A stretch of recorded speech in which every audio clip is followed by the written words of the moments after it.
What I gotta give up to get that good dope? Muscle. You got muscle. You stand with us, we run these New York boys right out East Baltimore. Fuck I care about East Baltimore. The point of the co-op is we stand together. We share information, and no one fucks with any of us. No one fucks with me now. Well, that don't mean there couldn't be some unforeseen No one fucks with me now.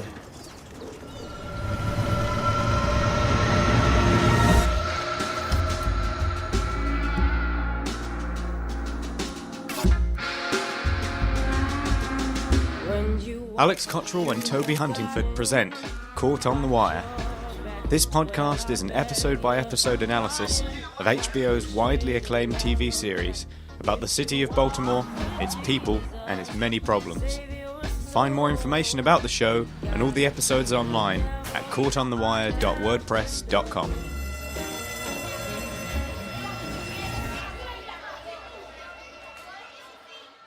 Good evening, good afternoon, good morning, whenever you are.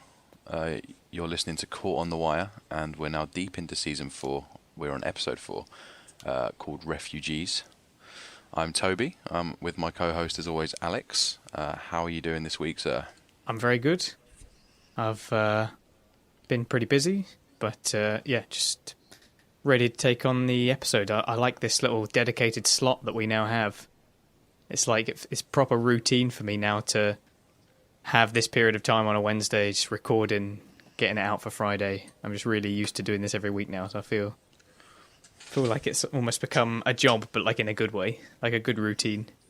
Oh yeah, definitely. And there's a light at the end of the tunnel. Not that we don't enjoy this work at all, but you know, that we've gone a long way now, and we know that there's a finite number of weeks left to put the effort in to really get this podcast going what it is. And every Wednesday evening when we record, it really is quite an enjoyable, lengthy period of time. So, yeah, absolutely. And as always, I'm going to kick things off with a little bit of a listener's corner.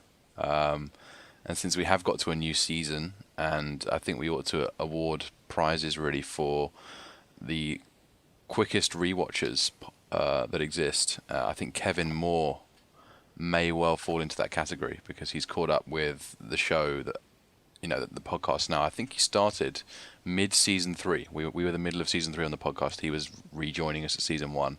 And he has gone through practically every episode and really added his thoughts to things on the YouTube channel, which is great. We've really enjoyed reading them. And since it's season 4 now, we're going to chime in a few of Kevin's thoughts on our favourite season. Yeah, there's been loads of comments. I've been seeing them all come in whilst I've been doing various stuff with the YouTube channel. I've been seeing all of the comments and reading every single one of them.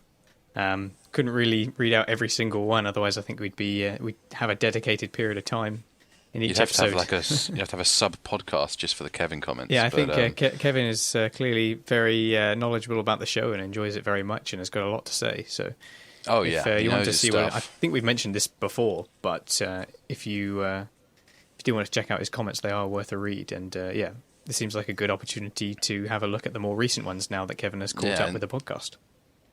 By way of a preview for the Kevin Moore collection of comments, here's one. You're really hyping this up now.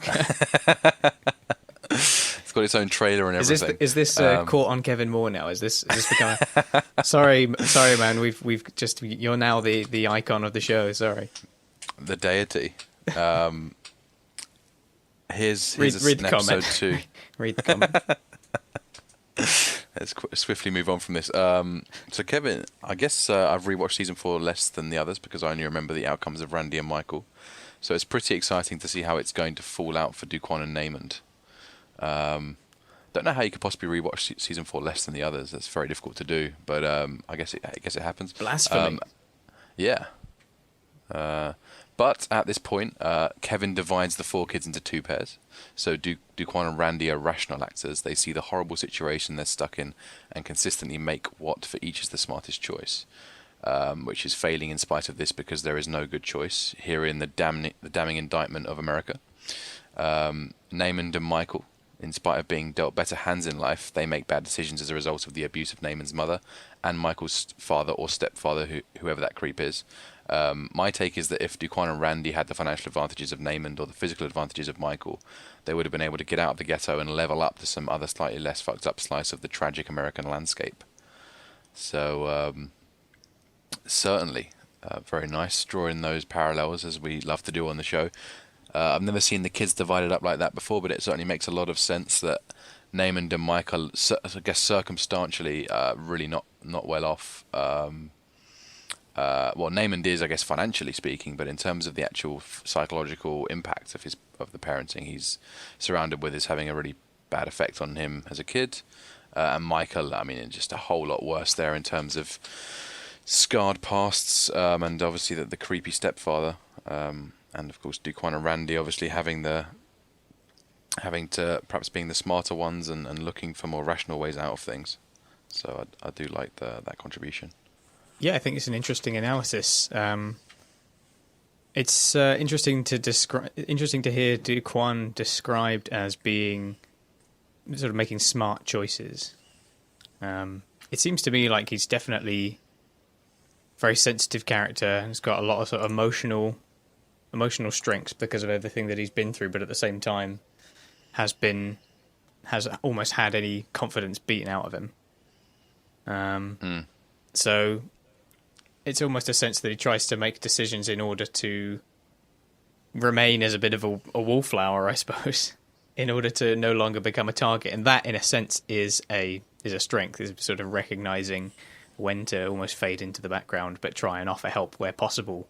And we see Dookie in the last episode is sort of so quiet and held back, and then right at the very end, we have that moment of, that sweet moment where he kind of gets the fan out and sees a certain understanding in the way that she's feeling and how the life that she's leading is forcing her to feel these ways, in a sense. Like, she's not capable of controlling those kind of emotions. She's just a kid. She's not meant to be dealing with the really adult situations that she's finding herself in, as we find out at the start of this episode, as we hear more about the story from Randy, who knows what it's like to be in a group home. Yes, no, definitely. So yeah, Dookie kind of having to make those decisions based on his sensibilities, but also really accepting of his position as a sideliner and not fighting against it, just really, resigning himself to that position socially. Yeah, that's a good way of looking at it. It's not just a case of he is socially inept or anything. It perhaps is. There's a lot more tact behind it than we may first assume, which I like. I like the idea of, and it's worth comparing him to the episode 1 Dookie, which he feels a bit of a different character really in episode 1. Obviously, he's a little bit more vocal, and he is also the one who comes up with the most, the smartest comments. Really, he's the one who knew about the Homer pigeon the whole time. The fact that it wasn't really one of those tagged pigeons that were so sought after, and he was also the one who saw the terrace boys beat up one of the other kids. I believe everyone else assumed it was a different set of kids that beat them up. So he's clearly the one that potentially does have his head screwed on more than any of the others, but he just wouldn't know it for seeing him. That's what made me think that it might have been more of a conscious choice to fade away from those confrontations, because he clearly was so intelligent. Quiet. But just yeah, so quiet in season 4.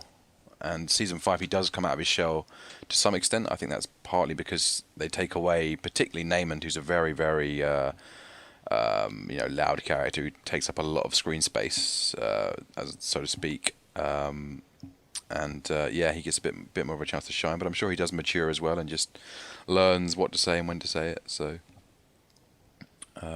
Really, really good to compare these kids. That's one of the best things about season 4. We just get 4 similar but just really, really unique characters all plonked in at once, and we can kind of see them grow at the same time and compare them as they go. So, speaking of that, we should quickly mention Kevin Moore's favourites. I know in the first episode we had like kind of a favourite request. Tell us who your favourite kid is and why. And Kevin actually chose 3 of them, so he did cheat, but we'll let him get away with it. And he reckons that Randy is the easiest to identify with. Michael is the easiest to respect their bad arsery, I guess badassery, depending on your accent. It's not a word that works particularly well or rolls off the tongue in the British accent, does it? I don't know. I quite like badassery. It does sound really weird. Badassery. 100 badassry there, chaps. Yeah, absolutely. No, I mean I always called the kick-ass movies kick-ass, and I think there were some people that were really shocked by that. It was just really normal for me. But yeah, so that was how it goes. And Dookie's of course the easiest to, I guess, sympathise with, and of course it's very difficult to like Namond, but they're all extremely realistic and believable. So good to hear Kevin's take on that, and of course the gates are still open. Anyone else wants to chime in about the kids, please do. We'd love to read out your comments. Yeah. But yeah, until next week, we shall have to see if we get any more communiques. But until then, it's time for the recap. It's time to actually jump into this episode proper. Are you ready? Indeed, right. I'll leave you to it, sir. Let's go. So we're looking at 8 major strands. As usual, we've got a little bit with the politics. We're now following Homicide in greater detail, especially now that Greggs and Freeman have moved over to here. We've got the actions of Marlo Stanfield. He features quite a bit in this episode. A brief section for the New Day co-op. And another small section for Omar. Another small section for the Major Case Unit. A lot of jumping around in this episode. Another fairly small section for Bubbles. And finally, a massive section for the school. It's quite weird how I guess it's shifting, isn't it, in terms of where the attention is placed. That Major Cases Unit strand is just shrinking by the episode, and the schools has suddenly become very, very relevant to everything. And the politics has kind of been stripped back a bit, actually, the last couple of episodes. There was a really big focus on it to begin with to get us in the campaign mood. But they've stripped that back now in favour of some other characters. And looking at the notes of the recap here, it's almost like seeing it's almost like a bar graph of the episode, really. How it kind of goes up and down in terms of size, so you can, like you say, really see where the focus is being placed. So let's kick off with the politics.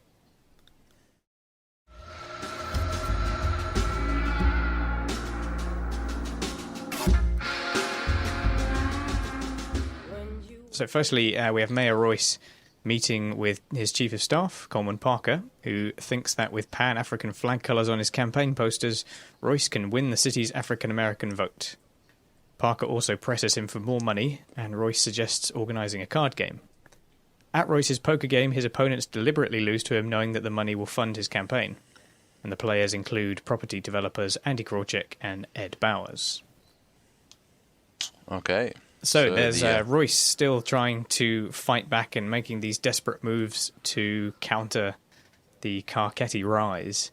And they're going for a very stereotypical, let's just get the iconography right sort of approach, where if they have the right colours on their flag, somehow they're representing the right thing. And it's demonstrating what is shown a couple of times in this episode. It's demonstrating there are these certain communities, irrespective of race, where it's more about there being an insular culture, and they're sort of quite cynically going after that group of people who are perhaps quite closed-minded or don't want to establish themselves with any kind of other ideology purely on principle.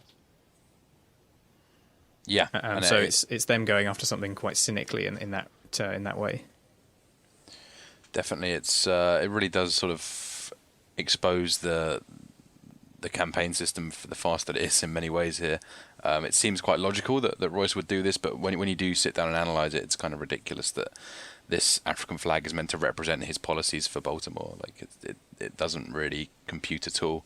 But yeah, he's trying to appeal to those black voters in the city. Not at all subtly, and I guess it's more about Tony Gray at this point. He needs to claw back a lot of the vote from Tony Gray, and obviously that is ultimately to try and get Carcetti down, but that's more of an indirect tactic here. And they mention how Tony Gray is actually pulling 25% of the vote now, which is what Carcetti was dreaming of back in episode 1. Yeah. And as we see, that practically is the split right there. That the split of the black vote is never explained precisely what the figures are in the vote. But, we could assume that perhaps Tony Gray 25, Royce 35, and Carcetti the rest. You've got your black vote split right there. So, really, really good to see that things are falling into place, and none of it feels cheap or unearned. All of it's really been a real toil for everyone to get to this point, and it's great that the story is going the way that it was kind of predicted to. Coleman Parker talks about something like 75k for walk-around money. Yeah. As I understand it, walk-around money is for sort of minor expenses and It almost in sounds case like of emergencies yeah. and buying fuel and petrol and stuff like that. So what 75k is supposed to get them? I don't know. It's incredible, yeah. And we see, of course, the fine dining. I guess, yeah. Walk around almost sounds like the flyer handout people, perhaps, I don't know, but it's clearly money like water for Royce here. And we see quite starkly how the campaign drive differs from Carcetti, whereas Carcetti has to sit on the phone and beg people for money as he's not really yet proved himself as a powerful leader, whereas Royce, obviously, often his best way to do is to arrange these big poker games where everyone can pretend to let him win, or well, at least pretend to let themselves lose, in sort of furthering the system with the money. But yeah, it's certainly very, very worthwhile to sort of observe the stark differences between the two political parties here. I love that we have Andy Krawczyk and Ed Bowers talking about the situation, and they both turn around and sort of split in the middle to reveal Royce behind them with his big cigar and sort of like big, all these big smiling. He's got this big smile on his face and lording up these chips, and it's just kind of revealing this greedy man behind them. It's like a nice little reveal. Definitely, and it's quite funny really to think that everyone's playing nice face for Royce at this poker game, but as soon as they all run over to the buffet table, it's just complete. Yeah. Complete kind of all this backstabbing and all this backstabbing stuff. Gossip. And they're certainly not stupid people. They're all seeing the cracks here in the Royce administration. Even Krawczyk, who can, see the alarm bells ringing miles away that he's really, really begging for this money. It's obviously the second card game he's pulled in a month, I believe. So, yeah, it's certainly very unsettled now, and I'm sure Royce is aware of all this, but he's obviously trying to play it very cool. Must be a very stressful position to be in. So. And lovely that we have the parallel where we have our two poker game settings, and in this one that we see, by the time that we see this poker game, it's the second of we saw the Marlo one already by this stage, and it's giving us an interesting situation where on the one hand we have Royce, who is untouchable, whereas Marlo kind of wishes that he was and is trying to emulate that. We see how powerful Marlo appears, and then we see a very different and I suppose much higher power, much higher authority in Royce, who really can exercise that kind of domination over people where they have no choice but to lose to him, whereas Marlo is still learning that game. And I like that obviously Royce naturally sets no limit when they're playing as well. I think it's Ed Bowers that's like, ooh, peachy or something like that. Yeah, no, it's a very, very good point actually. That I barely even noticed that the poker games were side by side. So yeah, really, really nice. Okay. Yeah, so that's that bit. I suppose let's move on to the next little section of the politics strand. We have Carcetti discussing a meeting with the Interdenominational Ministerial Alliance, which is quite a mouthful, with his campaign staff. Jerry and D'Agostino advise against the meeting as they feel that the minister's endorsement is beyond Carcetti's grasp. And Wilson and Carcetti believe the meeting has importance beyond the election, and that even if the ministers endorse Royce, they may not work as hard for him after hearing what Carcetti has to say. The meeting eventually goes well. He offers respect and a promise to earn the group's support over time whilst listening to their concerns. So just a little bit of progress from Carcetti, and similar to before, where he was at the funeral. In a similar way, he is shown as being a character that isn't entirely in it just to get votes as and when he can. We are shown a certain heart to Carcetti, a certain idealism that carries through much of what he does. And an important part of Carcetti's arc is how he is very idealistic, and he has these big sort of moral stances on things, tries to be very principled, Yeah, certainly good. I guess a couple of things really big in the scene. Nice that Tommy is almost, he's become so powerful at this point that he's taking the reins from his own campaign managers. He was the one who obviously talked them into this, that they were originally against the idea of trying to ward Royce off off their endorsement, and he really explains the potential benefits here, and they're really won around by it. So he's certainly taking matters into his own hands. And of course, the interdenominational ministerial alliance, we don't really know quite whether they do endorse him, but I believe that there's that really good scene at the churches in a couple of episodes, and that potentially is kind of a link to this scene here, whether it implies that certain churches have taken Carcetti to heart or not, I don't really know, but I guess that's kind of the link potentially there between the scenes. He's certainly not disregarded. It seems like almost feels like a peace offering or something. Like it's a diplomatic exchange, and he's trying to prove that he's not some old embittered enemy of theirs. So it's kind of nice to have Carcetti appear in that endearing way. Yeah, doing things a bit differently from, I'm sure, how they used to be done. So it must have been quite refreshing for these guys, and they clearly do appreciate it. There's some real sincerity to that thank you at the end. So it just makes the whole campaign race more than just a grab for power. For Carcetti, we're sort of seeing them go opposite ways. Just as Royce seems to abandon any kind of anything that he seems to stand for, and the thing that he ends up standing for is just for office. He's just hoping to gain as many votes as possible in whatever way he can. And whilst that's happening, Carcetti is using his principles and has now the authority and the money and the assistance from his advisors to make those kind of decisions. Mm. He's not desperate. He's clearly not desperate for the press anymore, I suppose, in the way that he may have been once when he started. He's thinking about that bigger picture. He certainly hasn't got any tunnel vision yet, which is nice. Yeah, he's very aspirational at the moment. And it, of course, makes him a more endearing politician to watch, really. And I don't think anyone wouldn't vote for Carcetti potentially after having watched the show, and the way the show is very partial towards him, of course. But yeah, really, really good to see this stuff. And the way his campaign is really, really, in taking leaps and bounds at the moment. It's looking very almost clear cut now. Yeah, that's that bit. Let's move on to the third and final part for the politics, where we have Odell Watkins watching his protege Marla Daniels in a debate with her opponent Unetta Perkins. Perkins responds to critique about her attendance in the past, and Watkins then sees a campaign flyer and is unhappy to see Perkins listed on Royce's ticket, even though he had promised to support Daniels. Yeah, no, I really do like this scene, actually. And of course, we get our final discovery of Unetta Perkins' character. We've seen her a little bit in season 3. Well, she is meant to have been absent, so it makes sense that we haven't seen her, and then she does appear. So true. We kind of see her when everyone else does, which seems right. We certainly sense it's her first meeting in a while, and that she's a real talker of a politician, perhaps the Naaman of the political world.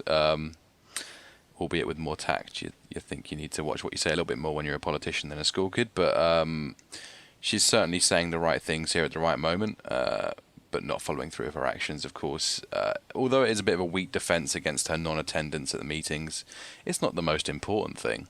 Just there's not really any justification for that at all, but she doesn't seem to get booed away, or no one seems to really oppose her in that. So, yeah, she seems to be a little bit of an institution in this district. Yeah, it's they're having a conversation about halfway houses, aren't they, and where they need to be put. And she's basically just like, well, it's not going to be in your neighbourhood. And then we have Marla explaining how they have to go somewhere. These people are our friends, and this is over the top of Watkins seeing, Perkins still listed on Royce's ticket. And like I mentioned earlier, I think Watkins sees that kind of insular culture that he wants out of. He sees a certain closed-mindedness where it's just shutting down around itself in order to what it thinks it needs to do in order to protect itself from outside influences. There's no kind of question of whether or not it is suitable or what may be quote unquote the right thing to do. And talking about these halfway houses, they have to go somewhere. These are people that we should be protecting. This is an argument that is completely ignored. It's just no. The principle is that we get what we want. irrespective of how we get it.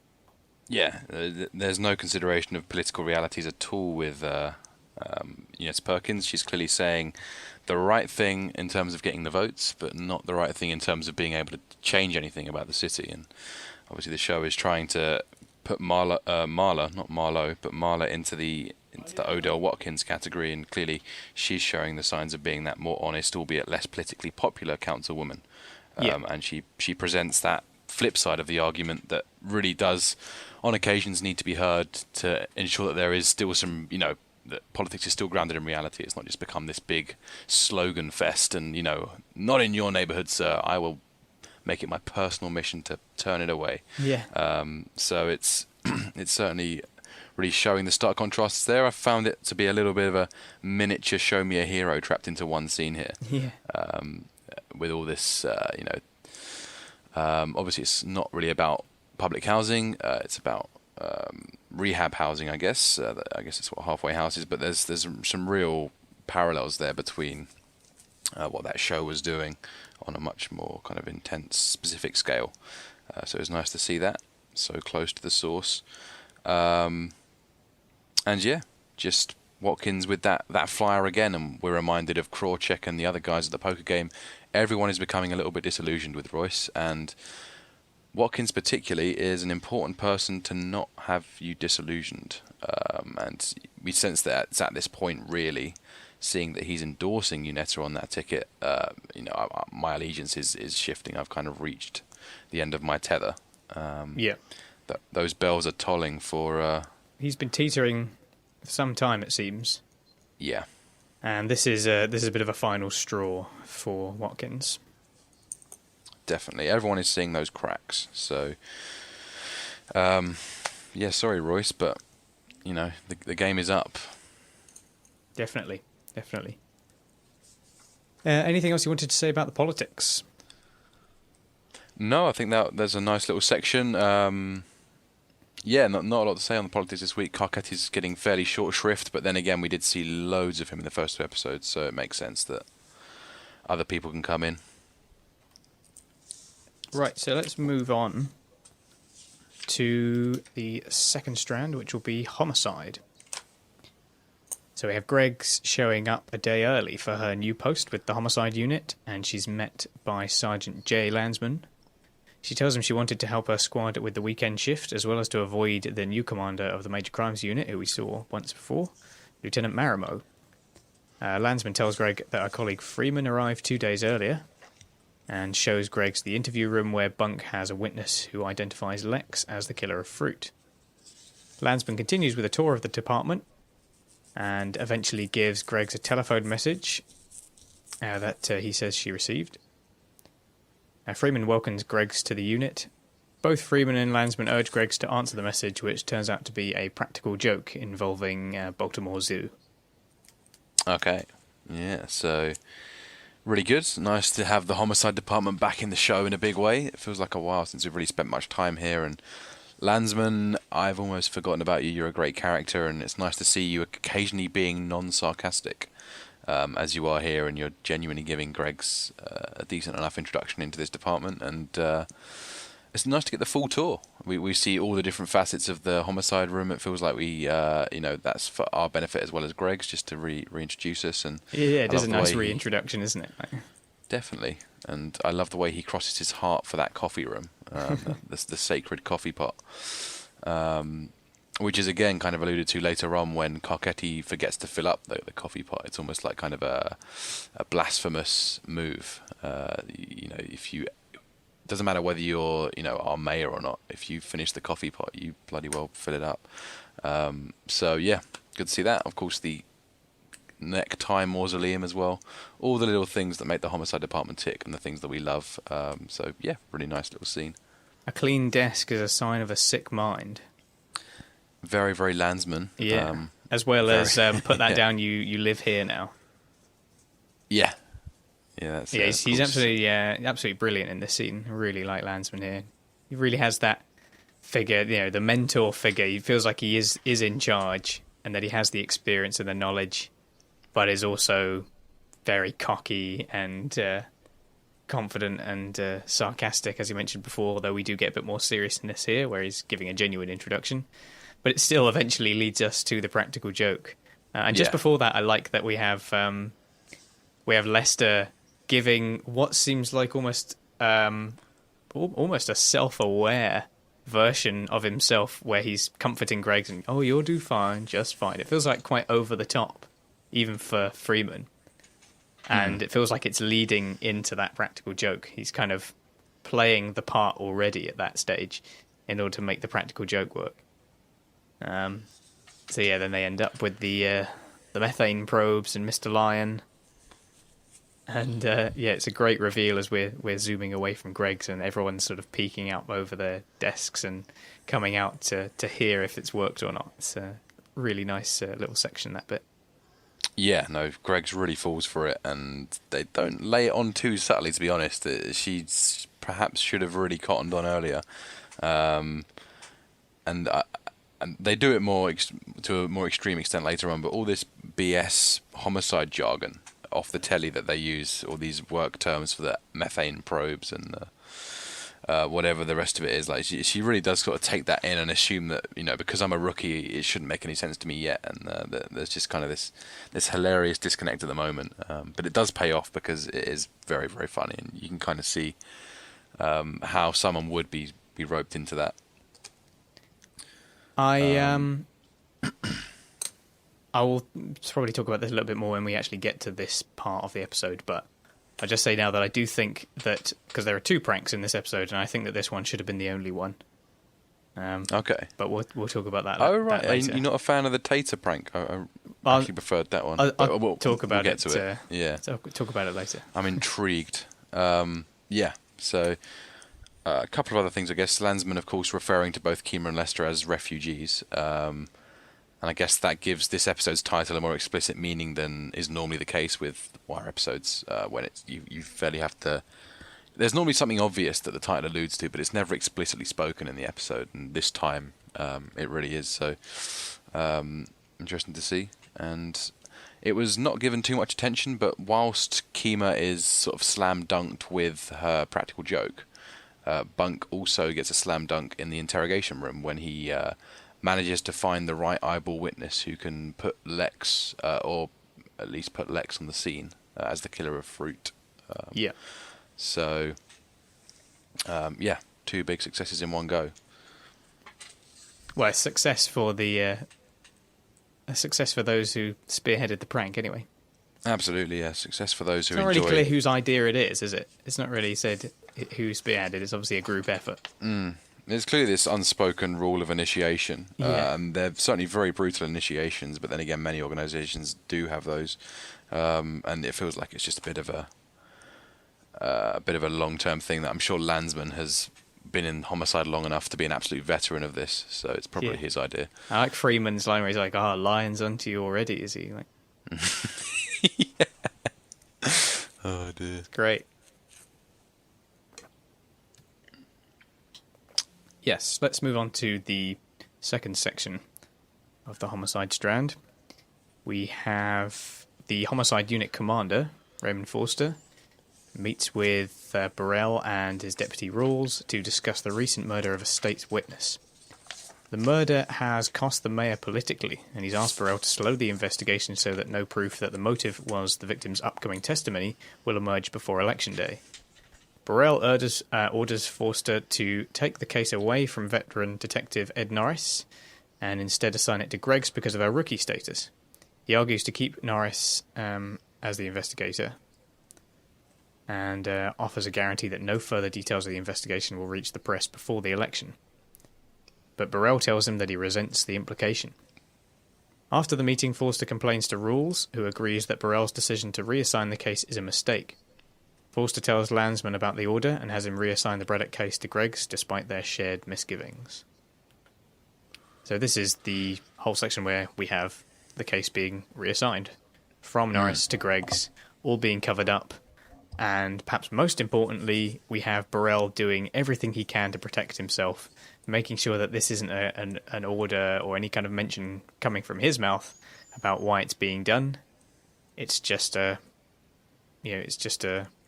he's using all of these bullshit excuses, just like fresh eyes. Then coming up with whatever to say that, to not actually say it, whilst very, very heavily implying.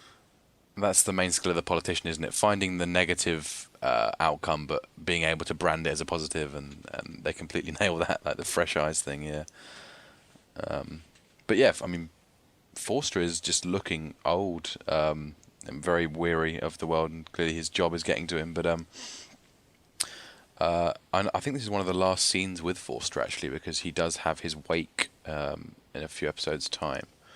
I believe he was fairly ill at this point. And he did die quite tragically during the season, filming. But yeah, so I'm not sure if this is his last appearance, but it's certainly one of the very few last for him. And yeah, it's certainly doing a job of showing the drain of his job, convincing us of it, and yeah. And particularly, he mentions how he's so close to his 40-year pension as well, which is quite kind of an interesting sort of foreshadowing. So, yeah. I was also going to mention the bit that we have with Rules afterwards, where they're in the lift and we get a little bit of a exchange between them. I do suppose we see some of his political workings from Rules, like the two sides of him, both in and out of the lift, which is quite nice. But something about it comes across as a little bit more awkward than usual. Not sure if that scene was actually necessary. I'm not sure what it showed us that we didn't really already know.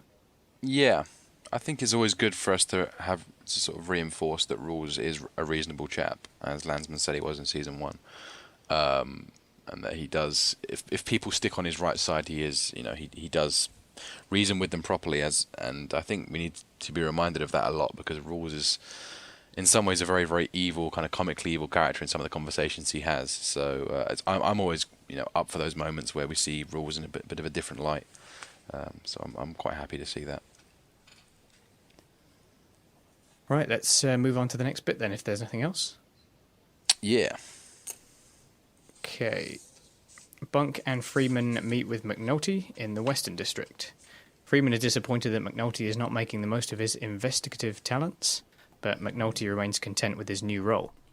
They discuss Marimo's destruction of the Major Crimes Unit, whereupon Bunk claims that Marimo has a reputation for being the departmental unit killer. They are there to serve a warrant on Lex's home. After the warrant is served, Freeman invites McNulty for a drink, but he refuses to commit to any plans. Once inside, Bunk realises that Lex's mother is grieving and has set up a shrine to her son.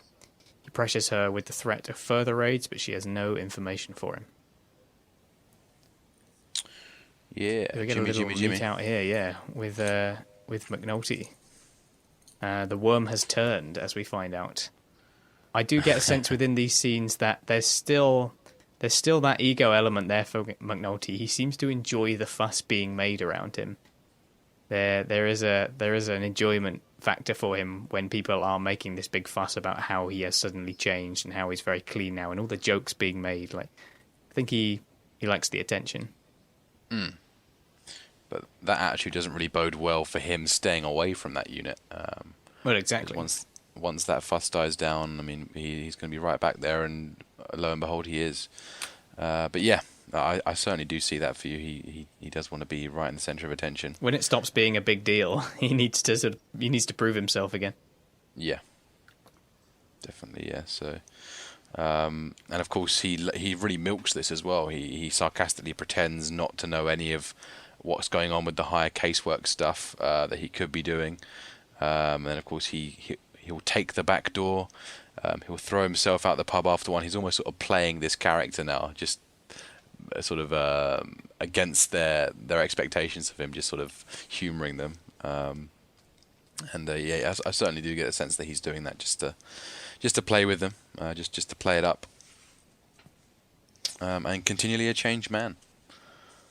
Yeah, but he's doing a good job of maintaining the facade for the time being. Definitely, and maybe there's no doubt that it must be doing him some good. It must be doing his liver some good. Yeah, he does look kind of glowing, doesn't he, in this season? I don't know quite why, but there's just something about him that just looks like he's on a healthy streak, certainly. Yeah, well, it makes sense. Yeah. Not been having that messy lifestyle anymore. Not been spending hours upon hours on set with David Simon and co. Yeah. Not that we really know what that is like. But yeah, I mean, he's been the main character in all the other seasons, so I guess he had the hardest time in terms of his work output required. So I'm sure he really relished the break that he got here. I think he only came down for a few days to record all his scenes and then went back to England to spend time with his family. So that's why he was so underused, really, in this season. Well, he had something to. I don't know. You don't have to do this as an actor, I suppose, but it's something to tap into from real life and to have the two have a certain harmony between them, I suppose. Yeah. Domestic bliss, both in and out of the camera frame. Yeah, it's a very nice point, very meta, that work-life balance. Working it on both levels. I like the legend of Marimo as well and how it spreads, and we hear about it from Landsman, and we hear about it again here, and the unit killer. It's interesting to know kind of how aware of this Marimo is, and if he just thinks that he's being reassigned to, get squads back to basics and get units out on the street, and if that's what he assumes his role is, and if he realises that he's there to go around basically dismantling unsavoury sections of the police force if they're getting too unruly. Yeah, it's hard to know whether his knowledge of the police force is so ingrained that he doesn't realise he is, doing the mindless police work, or whether he genuinely believes that's what makes police great. And it's not really explained. You sense that he does enjoy the attention he gets as a boss, but at the same time, his actions in this department are doing nothing but, making him despicable, and he can certainly feel that from Sidner and from Massey and the rest of them. So I'm sure he's probably a bit torn right now in the way he feels about things, but you certainly would describe him as a unit killer. That's exactly what he's done, and he is as every bit as despicable as he needs to be for that reason. He doesn't seem to have any real friends unless he's useful to someone. I mean, even Herc, who you'd think would, consider him his ideal officer. There's some frostiness, isn't there? Yeah, even he doesn't particularly like him that much, it seems. Definitely. I'm sure that can't be doing too many favours for Marimo's ego. He seems like another person who would really thrive on that. But, yeah, I'm sure it's kind of a bit of a mixture. If everyone's hating on me, I must be doing the right thing. Yeah. I don't know, he might be one of those people that enjoys that. He enjoys being despised because it kind of gives him more power in a different, more twisted way. A bit more of a narcissist. He's got nothing on Marlo. No, that's true. But yeah, so I guess back to the little Lex bust. It's nice that they did bring back McNulty to do a little bust. We always mention these moments where they bring back sets Not that he does characters. anything. No, I mean, he does stay true to his word. He literally hangs around by the back door. So, don't think any of those people were going anywhere. Yeah. I don't know why he didn't get involved, but just there we go. decides he doesn't want to follow it. He's continuing on with that whole act, however you see it. Yeah, I mean, Cheryl was the only character who really imposed no action on their partner. And you can understand if it was Kima during that phase of her relationship, why she wouldn't go in. But he's got to do it to himself, hasn't he? It's McNulty. He's got to do it to himself. It's got to be self-inflicted, otherwise it just seems unnatural. He's got to be kicking and screaming if someone's telling him what to do. That's true. But and then we see a little bit more with Lex's mother, and finally the understanding from Bunk about what's happening. Freeman ends up having to actually ask, "Is your son still alive?" As she genuinely knows, she actually doesn't know where her son is. So yeah. Although Bunk does have reservations about that later on, that she does know he's dead, but she's too scared to fess up to it. I certainly agree with you. It looks very, very genuine from her point of view, but it could be either that, or it could be you don't talk to the police. That exactly. whole thing, it would be paramount. It would be the same thing as snitching, basically. Exactly. I mean, you might know the murder, but if you know the murder, then you might know more, and then it sort of goes down this slippery slope. Yeah, then you become a sort of person of interest to the police, and that's the kind of thing you're exactly trying to avoid, as far as some people do believe. So, yeah, she doesn't want to be the second Lex in this situation, ends up Marlo dead. So you can certainly see where she's coming from. Yeah. So a bit of ambiguity there. Not entirely sure where that's coming from, but either would be a good reasoning, I think. Yeah. Now later on, we have Bunk and Freeman drinking without McNulty in the bar. Bunk is chasing women, but Freeman is intent on their case. He ties the disappearance of Lex after shooting a Stanfield drug dealer to the lack of violence relating to Stanfield despite his prominence. Freeman theorises that Stanfield is hiding corpses somewhere, perhaps in sewers, parks, or a rogue funeral home. Yeah, another really great scene, actually. Yeah. It seems to be the shorter scenes that seem to have the most punch here, and it's that concurrent conversation, isn't it, between Freeman and Bunk? They're discussing different topics, but they're kind of talking to each other, and just particularly Freeman really discussing some real sense, and you really see how his really, really cunning detective mind works through ideas. And this Marlo breed of murder that they're finally understanding despite having no evidence, it's just kind of pure intuition. And whilst Bunk is out of work mode, like he's thinking about other things, the ladies, the comedy, the pussy, the Jimmy, that's potentially showing how Bunk is good police, whereas Freeman is natural police. Like his mind is in that mode, and that's kind of what makes him tick. And even when he takes downtime off work, that's how his brain is working. He doesn't really switch off. Yeah, and that's the sort of person you really need to do a job of this nature. Someone who just loves it. And I like that the show is good at presenting almost two conversations at once. We've had it happen a couple of times before where there'll be kind of two characters interacting on two separate things, but it will show them in the same scene very seamlessly. And it's done very well here, but in a slightly different way, where we have two characters not really listening to one another and almost having different conversations. They're kind of having conversations with sort of this imaginary person of who they wish they were, how they wish they were acting. So it's kind of nice to have that going on, and I guess from Bunk's point of view, Lester is not much of a Freeman, not much of a wingman, not much of a wingman, and it's no wonder that Jimmy's name ends up being called in a wonderful fashion. That because for those, I guess you wouldn't really know this otherwise, but Toby and I, we have a good friend called James, and Tom, who came on the podcast one time. That was the finale of season 1. Yeah, I think you started calling him Jimmy, I think, in the first year of university where we all met. And since then it's stuck. And as a result, us also being fans of The Wire, we have his name called out much in a similar fashion that Bunk does here. So we're very familiar with the sound of Bunk crying Jimmy's name. You have to do a bit of a double take when you hear it, don't you, really? And it's an great. oft-quoted line in our friend group, I suppose. Led to all sorts of brilliant Wire scenarios that we can kind of recreate at home. So, yeah. Make it sound like we sort of role-play The Wire. You got to live and breathe it. Yeah. You got to do what Freeman does with his police work. Yeah. But yeah, we I guess, on a more serious note, we see here that Marlo's murder of Lex ultimately was perhaps a misstep, because it's that murder that's really piqued the police's interest, and it's kind of led Freeman to do enough thinking to actually understand what's going on.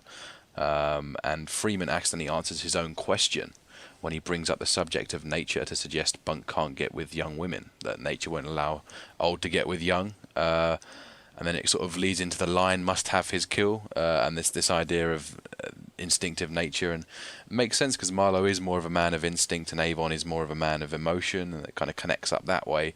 And it's just a case of going over and over. So no bodies in 6 months. We know, what's going to happen, and Freeman is just putting things together and sort of seeing what is not a possibility, I guess, sort of ruling out what couldn't have happened.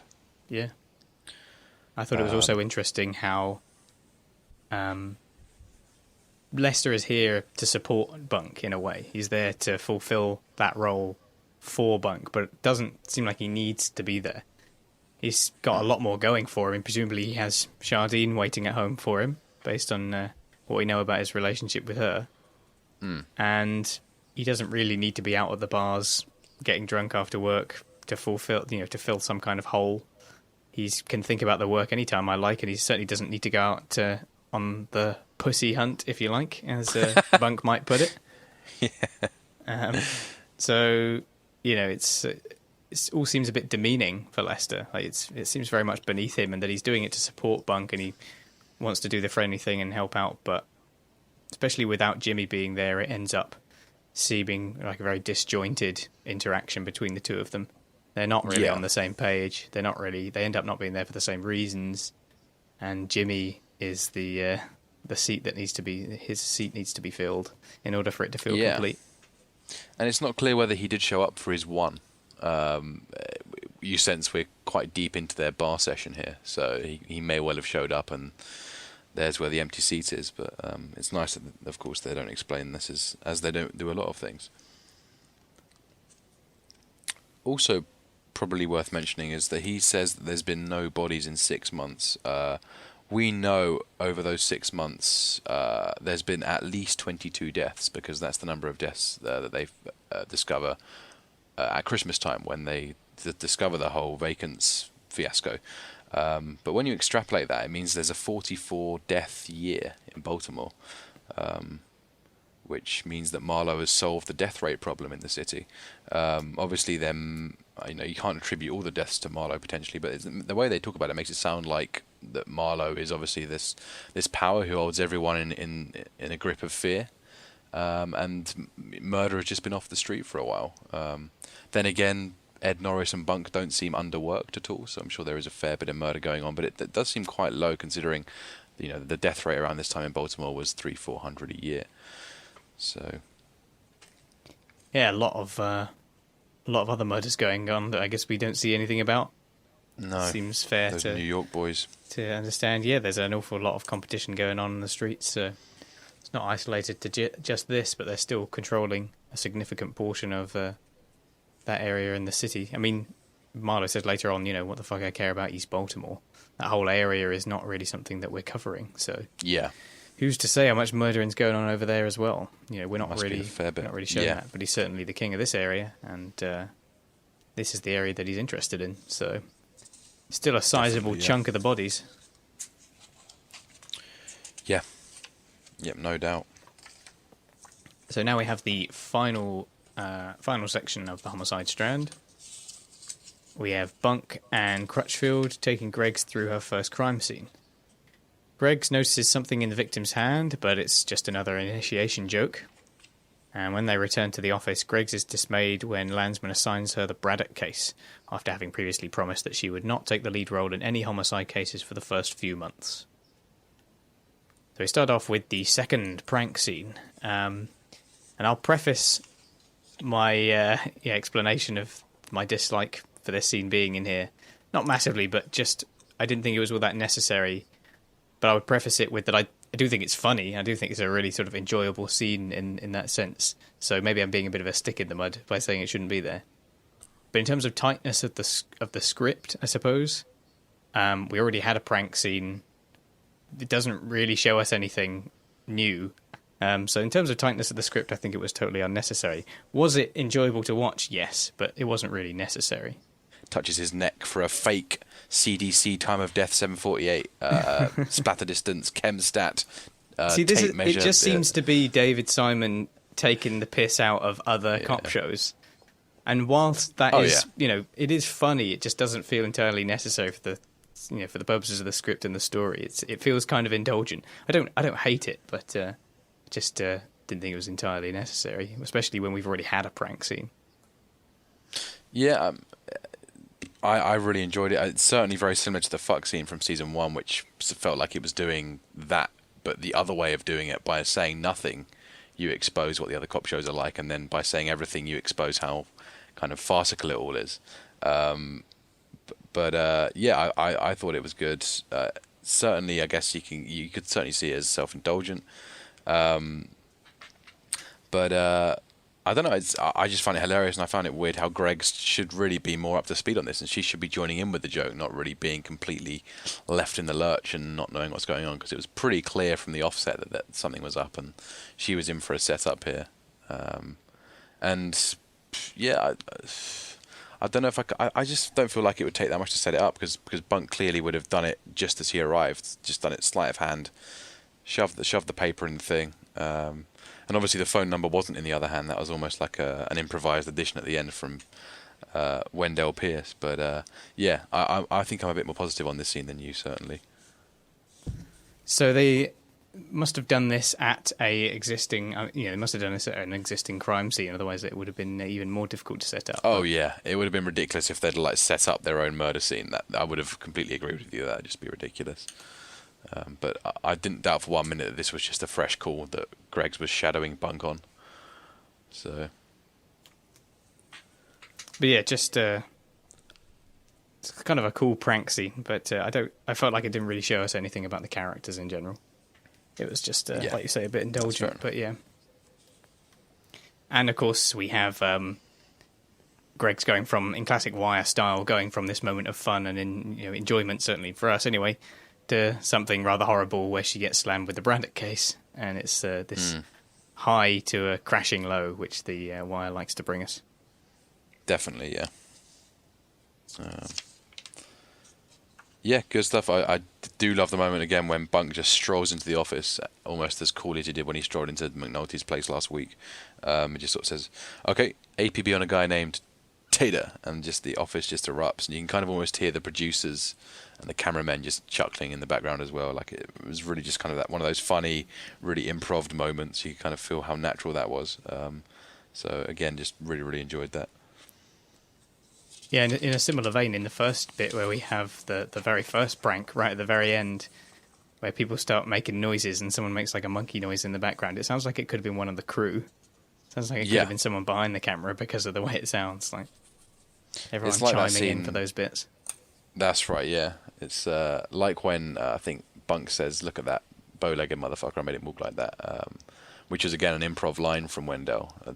That was a scene that made sort of everyone laugh, like the whole cast and crew, and they just didn't cut it out because the laughing made it even better, even if there weren't enough people around to actually make that noise. But yeah. It's just a testament to how funny the man is. Like he's just an absolute hilarious person. So, anything else you want to say about the Homicide strand? Nope, I think we've covered it all there, really. Right, let's take a look at Marlo then. So Marlo plays poker with a group of old-timers, and he's goaded into going all in on a hand and loses everything. Outside, Marlo calls Chris to pick him up from a nearby grocery store. He enters the store and is recognised by the security guard, and brazenly steals a lollipop as the security guard watches. The guard follows him outside and asks him why he had to steal when he knew he was there. Marlo claims the guard's presence meant nothing to him, and the guard protests Marlo's attitude, and Marlo tells him that he wants it to be one way, but it's the other way, as Chris pulls up. Marlo gets a visit from old face Andre at Vincent's rim shop, and Andre reports Omar's recent robbery of his store. Andre tries to claim that Marlo should let him out of his debt because Omar is comparable to a terrorist, but Marlo is more interested in Andre's ring than his excuses and demands that he hand it over, and then tells him to pay what he owes.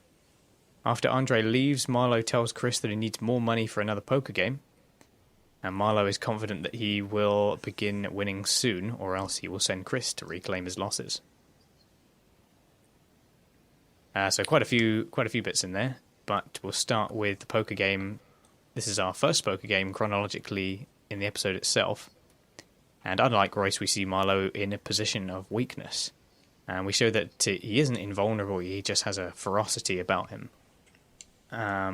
It's also interesting here that we have possibly the closest Marlo comes to genuinely laughing with the jab that they make at the end about having Morgan Freeman drive his car for him and everything. Like, I think that's sort of the happiest, I suppose, we see Marlo. And yeah, he does get quite beaten over here in terms of the poker game. And this ends up with him performing a bit of a scene of untouchability with the lollipop, because he needs that untouchability back after it was taken from him in the poker game. Feels like it's almost been stolen from him, so he must steal and have this whole facade of I'm Marlo, the tough guy. Nobody fucks with me now. That whole deal. He's reclaiming that feeling, And as with many of the other things that he does, he's not. It's not entirely without reason. He's not doing it purely for the sake of it. He just wants people to know that it's him.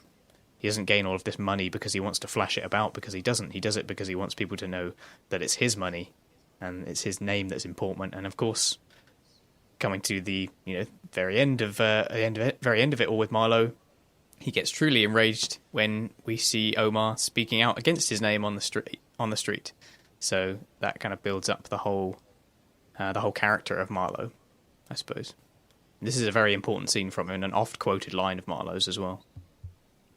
Yes, of course. But it's the other way.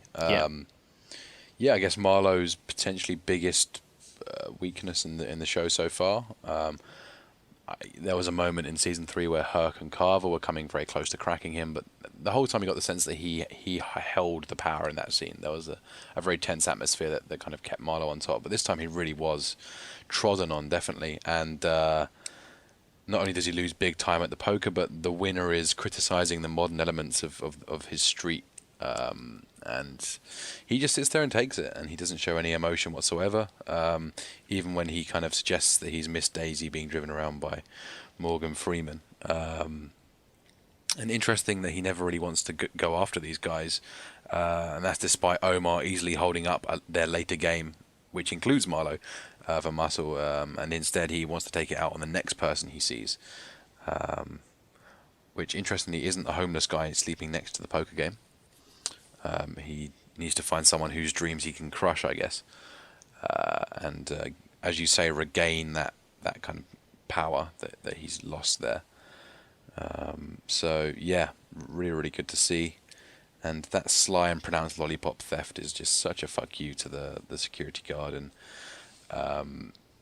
makes it so clear to him that he's only stealing that lollipop because the guard is there, and someone is in the mood for trouble.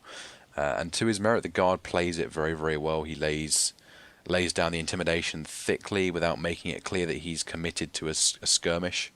He must be aware of the potential danger that he's in by going up against this guy. Finally Marlo gets to dish that pain out that was dished on him at the poker game. That chilling remark, that off-quoted line, "It's the other way." And you kind of almost see Marlo stifling kind of an orgasm face there as he says that. Like he's, oh, I got you.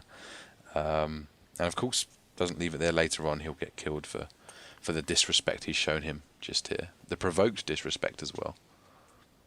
It's quite certainly not to try and paint it that there could be a nice way for it to be shown, but it's quite a pathetic act for Marlo. As the killings go, this is one of the more pathetic ones for Marlo, because this guy is totally powerless against him anyway. Like, there is no way that this guy could really come back on him in a genuine sense on the street. It's not like he has any kind of backup. It's just this lone security guard. He's got his family. He's got his sort of minimum wage job, as it were. Yeah, there's no way that this guy has any real genuine problem with him. So the best thing he could have done is left him be, which would have been even more satisfying to Marlo, because he'd have completely had the power without having to fight for it. But of course, the guard can't quite swallow his pride like that. So yeah, I can totally see, in many ways very petty, in many ways very clever on Marlo's part. He found a very simple way to exploit that power. And yeah, just completely set up this poor guard for death. I love Chris's glare at the guard at the end when he turns up. I love the glare that he gives him. Yeah, Chris really is an extension of Marlo, isn't he? Particularly as we see later on with the ring, Andre. He's like, "Oh yeah, man, do you want to like use some spit or whatever?" Like, it just that whole scene is a wonderful sort of quick fire exchange. You need help over there. Maybe it needs some spit. I don't want the man's spit. It's yeah, just really, really good. I mean, just love Chris. Yeah, let's move on to that little bit at the rim shop. We have another little parallel, and similarly with the poker game as with Royce, where we have the two poker games, and Royce is untouchable in a way that Marlo kind of only really wishes that he could be. We also have the setup being much the same, in that they are saying to one of their subordinates, one of their kind of lead subordinates, if you like. They're both organising these poker games for pretty much the same reason. They both need to pool this cash together in order to make it happen. No, definitely, yeah. Yeah, sure. And Old face Andre trying to explain some kind of conspiracy theory, it seems. yeah, he's certainly going big on his economic buzzwords, isn't he? And that ring comes back into it, of course. They made a big thing of it last episode, and the camera dwelled on it a lot, almost making it appear that Omar would try and take it. But on the second thought, that ain't his style. And now it's Marlo's turn to get interested in it. And yeah, as you say, old face Andre really trying to sound quite smart here and talk his way out of his recent hold up with some buzzwords. And in terms of actual smart phrases, though, it's only when Marlo opens his mouth that any sense is really spoken. I love the phrase "I ain't one for sentiment." Yeah, one of the way he says it. Yeah, it's really just, cold and classic Marlo, really. Definitely, yeah. So simply sums up the Marlo method on a number of levels, and yeah, just really nice phrase from him. And yeah, he proves it as well. He reduces all of Andre's smart talk, in inverted commas, to simple clinical terms. He says, Omar's a guy with a gun. You're a guy who got your shit took by Omar. Period. And it's just this man's very smart, and he's not going to take bullshit from anyone. And little Andre even is dead. He's kind of a walking dead man at the moment, but he's going to leave him alive for a little bit longer. So, and it shows that kind of cunning where another person, say Avon, might have berated that person for what they did wrong, or why did you let him do this? Why did they get angry and kind of say all the things they did wrong? Marlo instead kind of teaches the same lesson there and then.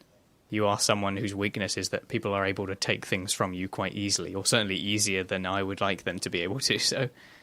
He demonstrates that brilliantly by having him had the stash and everything stolen, and also, in this instance, having his ring stolen as well. So it's really well demonstrated, and like you say, shows how clever he is. And I think important to have a big shout out for Jamie Hector, who is really good. I think some people mistake his flatness, I suppose, for a lack of range as an actor. I don't think that's true at all. I think that he's really subtly played. Yeah, I mean, I think Jamie Hector is brilliant, and in these few scenes especially, these are some of the finest Marlo moments in terms of what we know about his character. Exactly, he's one of the characters that really works particularly well on the rewatches, because you have to see where his character goes, like the full extremes of his character, before you can appreciate the middle ground, I think. And that's something that you need to see the "My Name Is My Name" scene for it to really work. Once again, with many of these scenes in The Wire, it's all about the context. It's all about what builds up to it and everything else around it. Yeah. And of course, that's what makes a great scene, really, isn't it?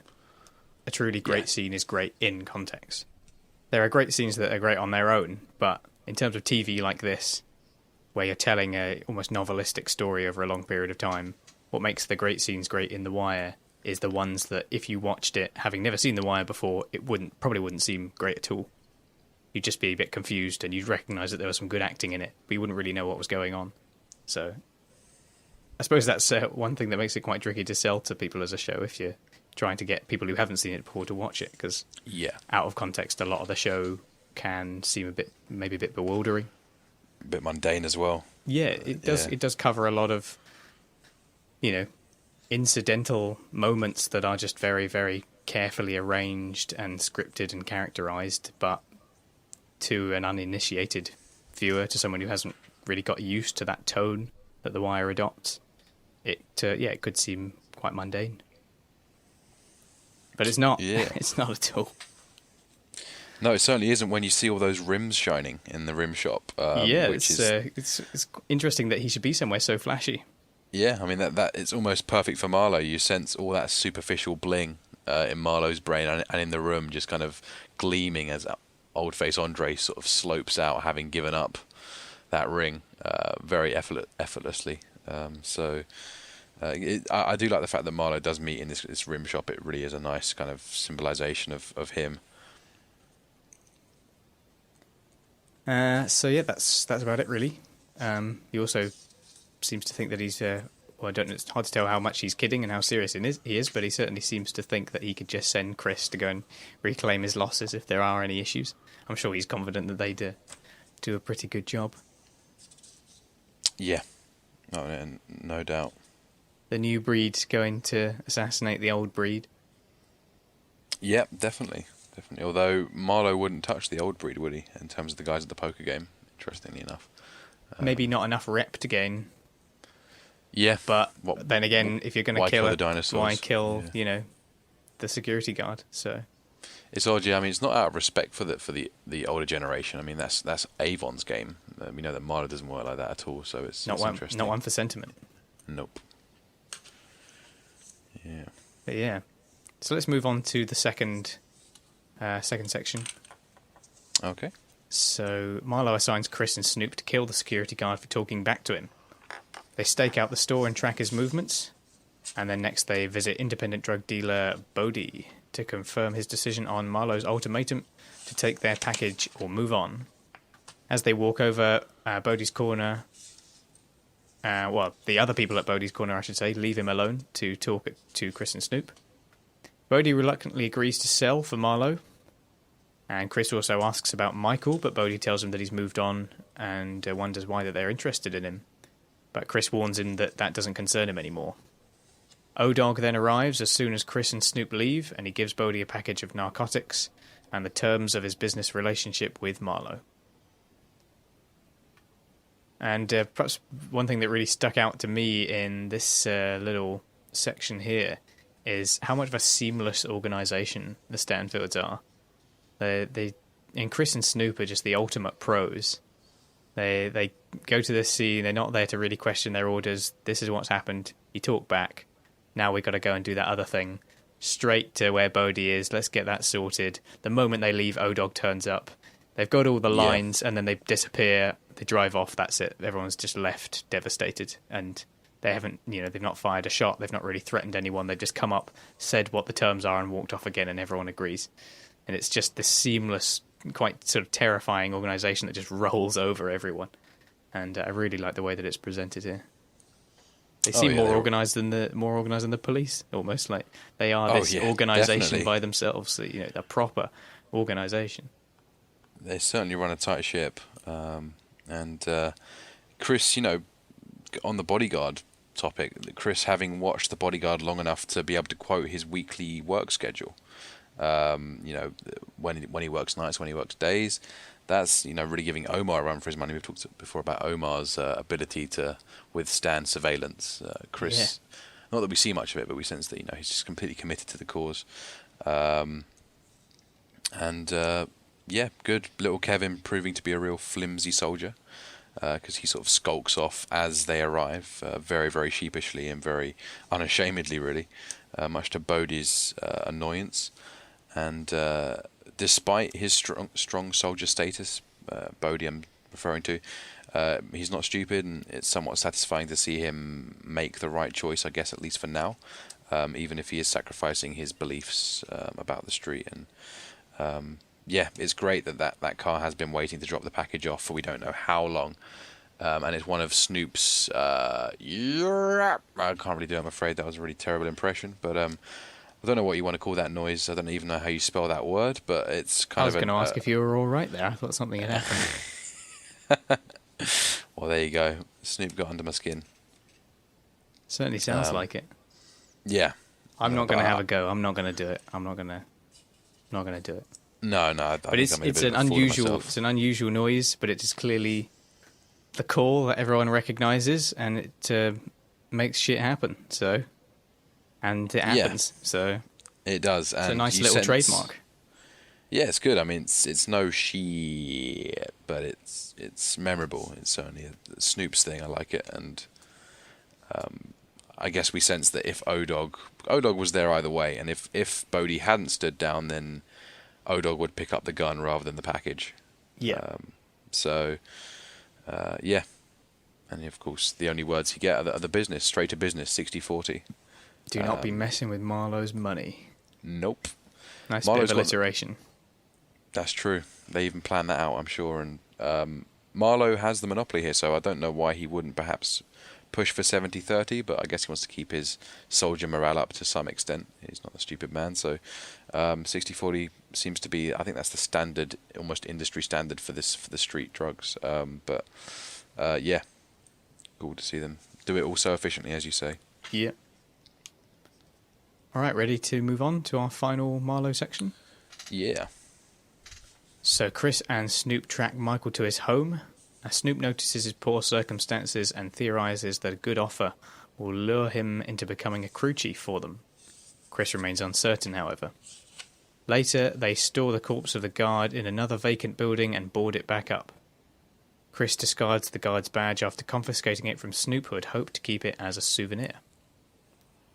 So just a short little bit here, again showing the ruthlessness and deadly efficiency of Chris and Snoop, who complete their job very quickly and know how to dispose of it very efficiently. They're obviously very used to this whole routine now, just storing them in the abandoned houses.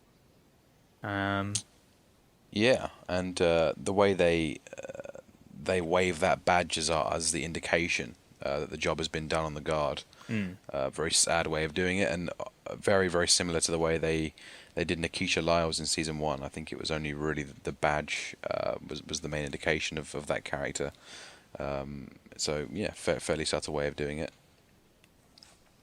Yeah, without having to go through the whole scene like we had before. Again, try not to just show us the same thing again and again. Like we've already had the scene where someone is desperate inside the abandoned house, begging for their life.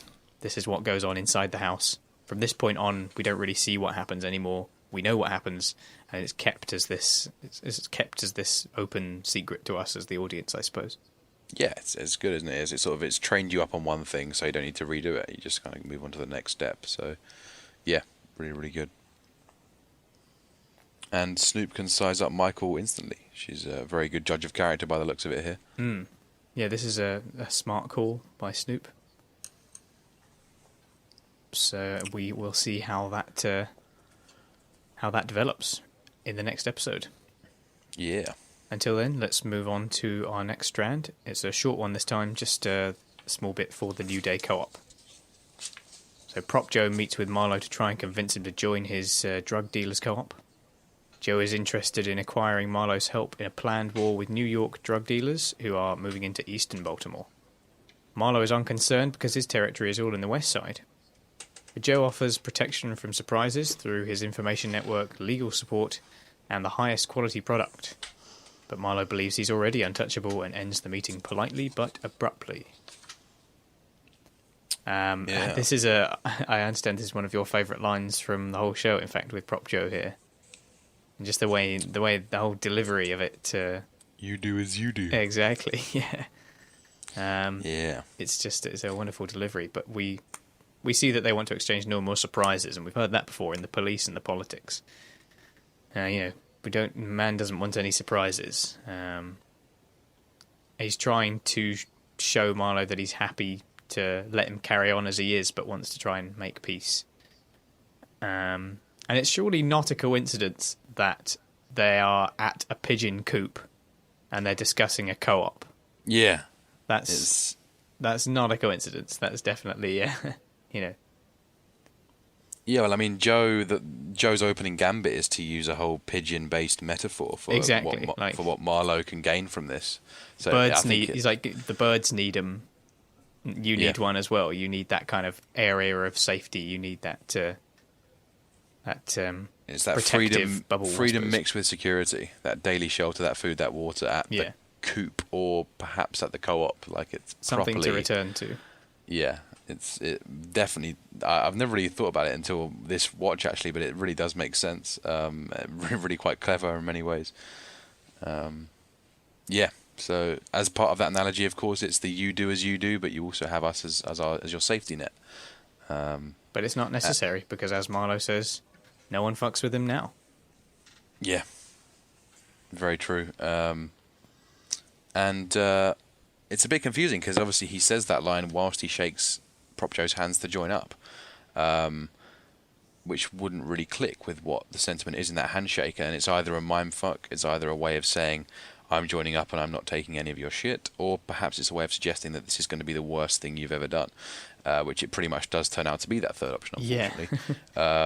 But it does seem perhaps a little bit naive of Prop Joe in the long run to really agree to this, despite Marlo's attitude at this stage. Well, he got what he when wanted as far as he's concerned. Yeah, I mean, they are in desperate times here. They're hurting bad across the city. There's lots of competition, as you mentioned before, and you know, despite the fact that Marlo says, "What have I got to give up to get my hands on that good dope?" Muscle. You know, exactly. I mean, Marlo is still talking about it in terms of his own personal utility. There's no sense of a cooperation here, and Prop Joe just, you know what? If you can at least, you know, shake our hands, we're happy to let you go, because you're just killing us in terms of the co-op here. So a very, very hesitant merger, very, very turbulent merger we're going to see here. Yep. Yeah, it's not going to end well. Let's move on to another small section, or another small strand for Omar. Omar visits his advisor Butchie at his bar. Prop Joe is there, having arranged a meeting. Joe is careful to assure Omar that he has nothing to do with Stringer Bell's plans to manipulate Omar into killing Brother Muzone, despite organising the meeting with Omar on Stringer's behalf. He offers Omar a proposition to make amends, which is information on the high-stakes card game that Marlo attends. He asks for a quarter of the take, but claims there are no strings attached. And Omar agrees to stake out the game and decide for himself, but warns Joe that he will hold him responsible if anything seems suspicious. Omar does find the opportunity to his liking and robs the game whilst Marlo is playing, and he takes Marlo's recently acquired ring along with all of his money. This is a great scene for Prop Joe. I really like it where he says that it disturbs the sleep. I think that's an interesting way of putting it, but He's just such a great character. he knows how to work everybody in that sense. Definitely, yeah. He can really appeal to people's emotions and sort of get them.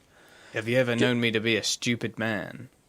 Oh, it's just by way of amends, a proposition. Like you are a living, breathing, whooping proposition. Like it's just. I think it's really in this part of the show where Prop Joe really proved himself to be like one of the you know, earns his place as one of the best characters in the show, and lots of people do pick him as their favourite. And these are some of his finest moments, no doubt. yeah, and I really do love this scene. And obviously that actually extends to the poker game when Omar, you know, gives another amazing line about the 4-5s. No, is that included in this section? We're also included in the poker game. And the actual game itself. Yeah. Money ain't got no owners, only spenders. Yeah, it's just line after line of just wisdom. It's great, really. You got me confused with the man who repeats himself. Yeah. So the ring moves on really again. Great scene. Twice. Yeah, it's nice that the ring moves. goes as well. Yeah. Yeah. So we've already had 3 characters in possession of that ring, and obviously Omar's already thought about taking it before, when he stuck up Old Face Andre's shop. I guess because it's actually now in Marlo's possession, there's a reason for him to take it. So yeah, that's all we see of Omar here. Yeah. But for such a short section of scenes, it is brilliant. Oh, definitely, yeah. Really, really good. Like sort of proper high-end Omar stuff here. Top of the game. Boutique Omar and Prop Joe. And Prop Joe, definitely. What a double act. Meeting on much better terms than they did regarding Stringer and Muzone a couple of seasons ago. Oh yeah, definitely. Yeah. We have another small bit here for the major case unit.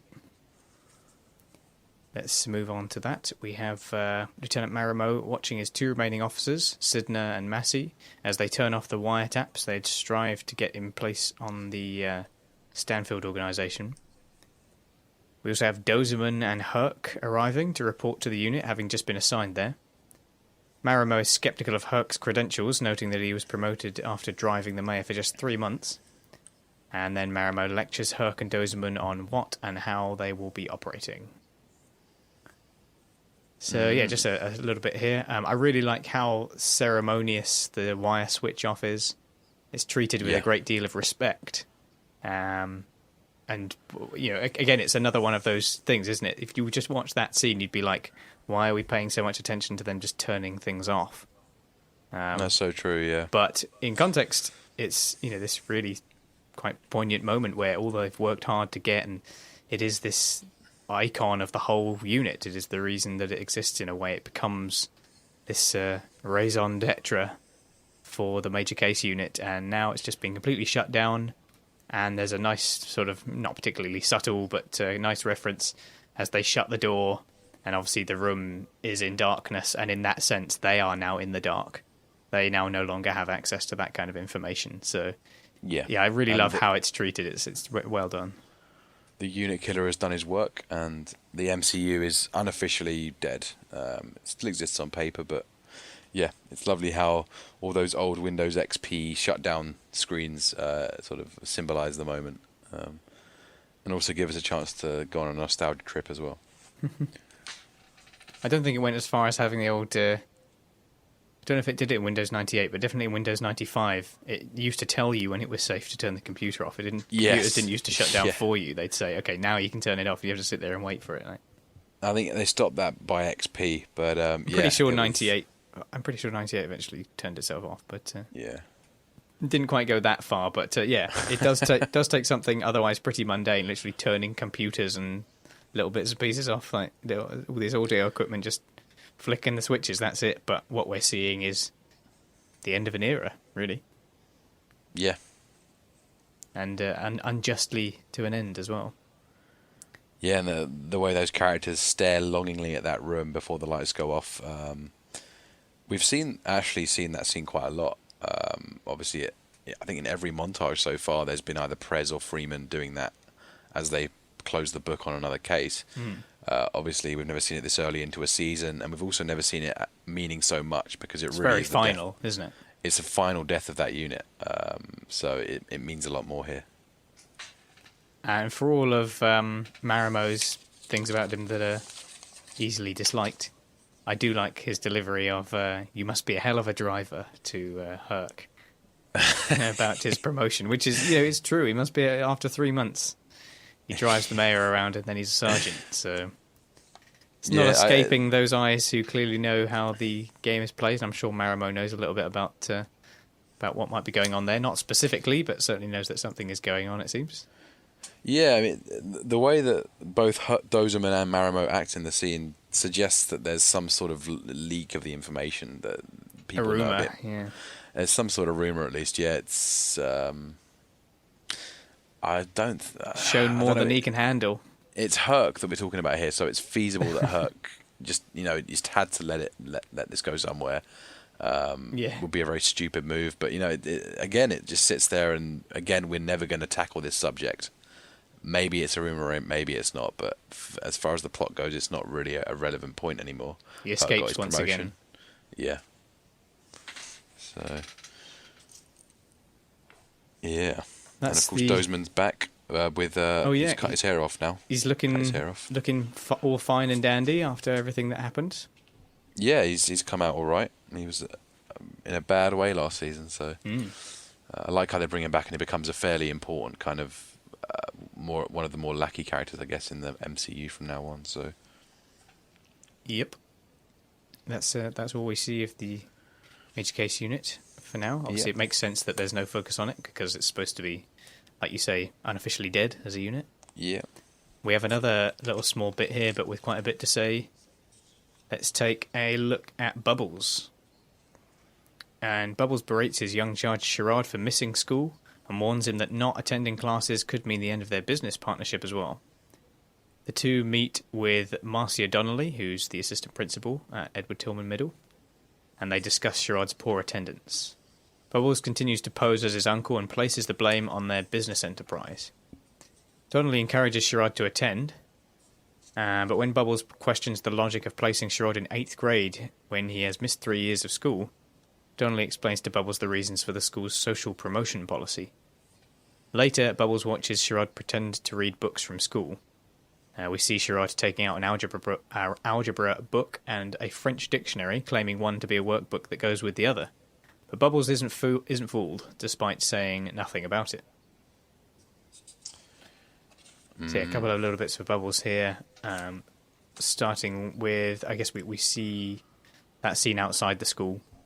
And I like that Bubbles says that he's, invented and tried every excuse that there is. And that unless he's dead or dying, there's nothing that he can say.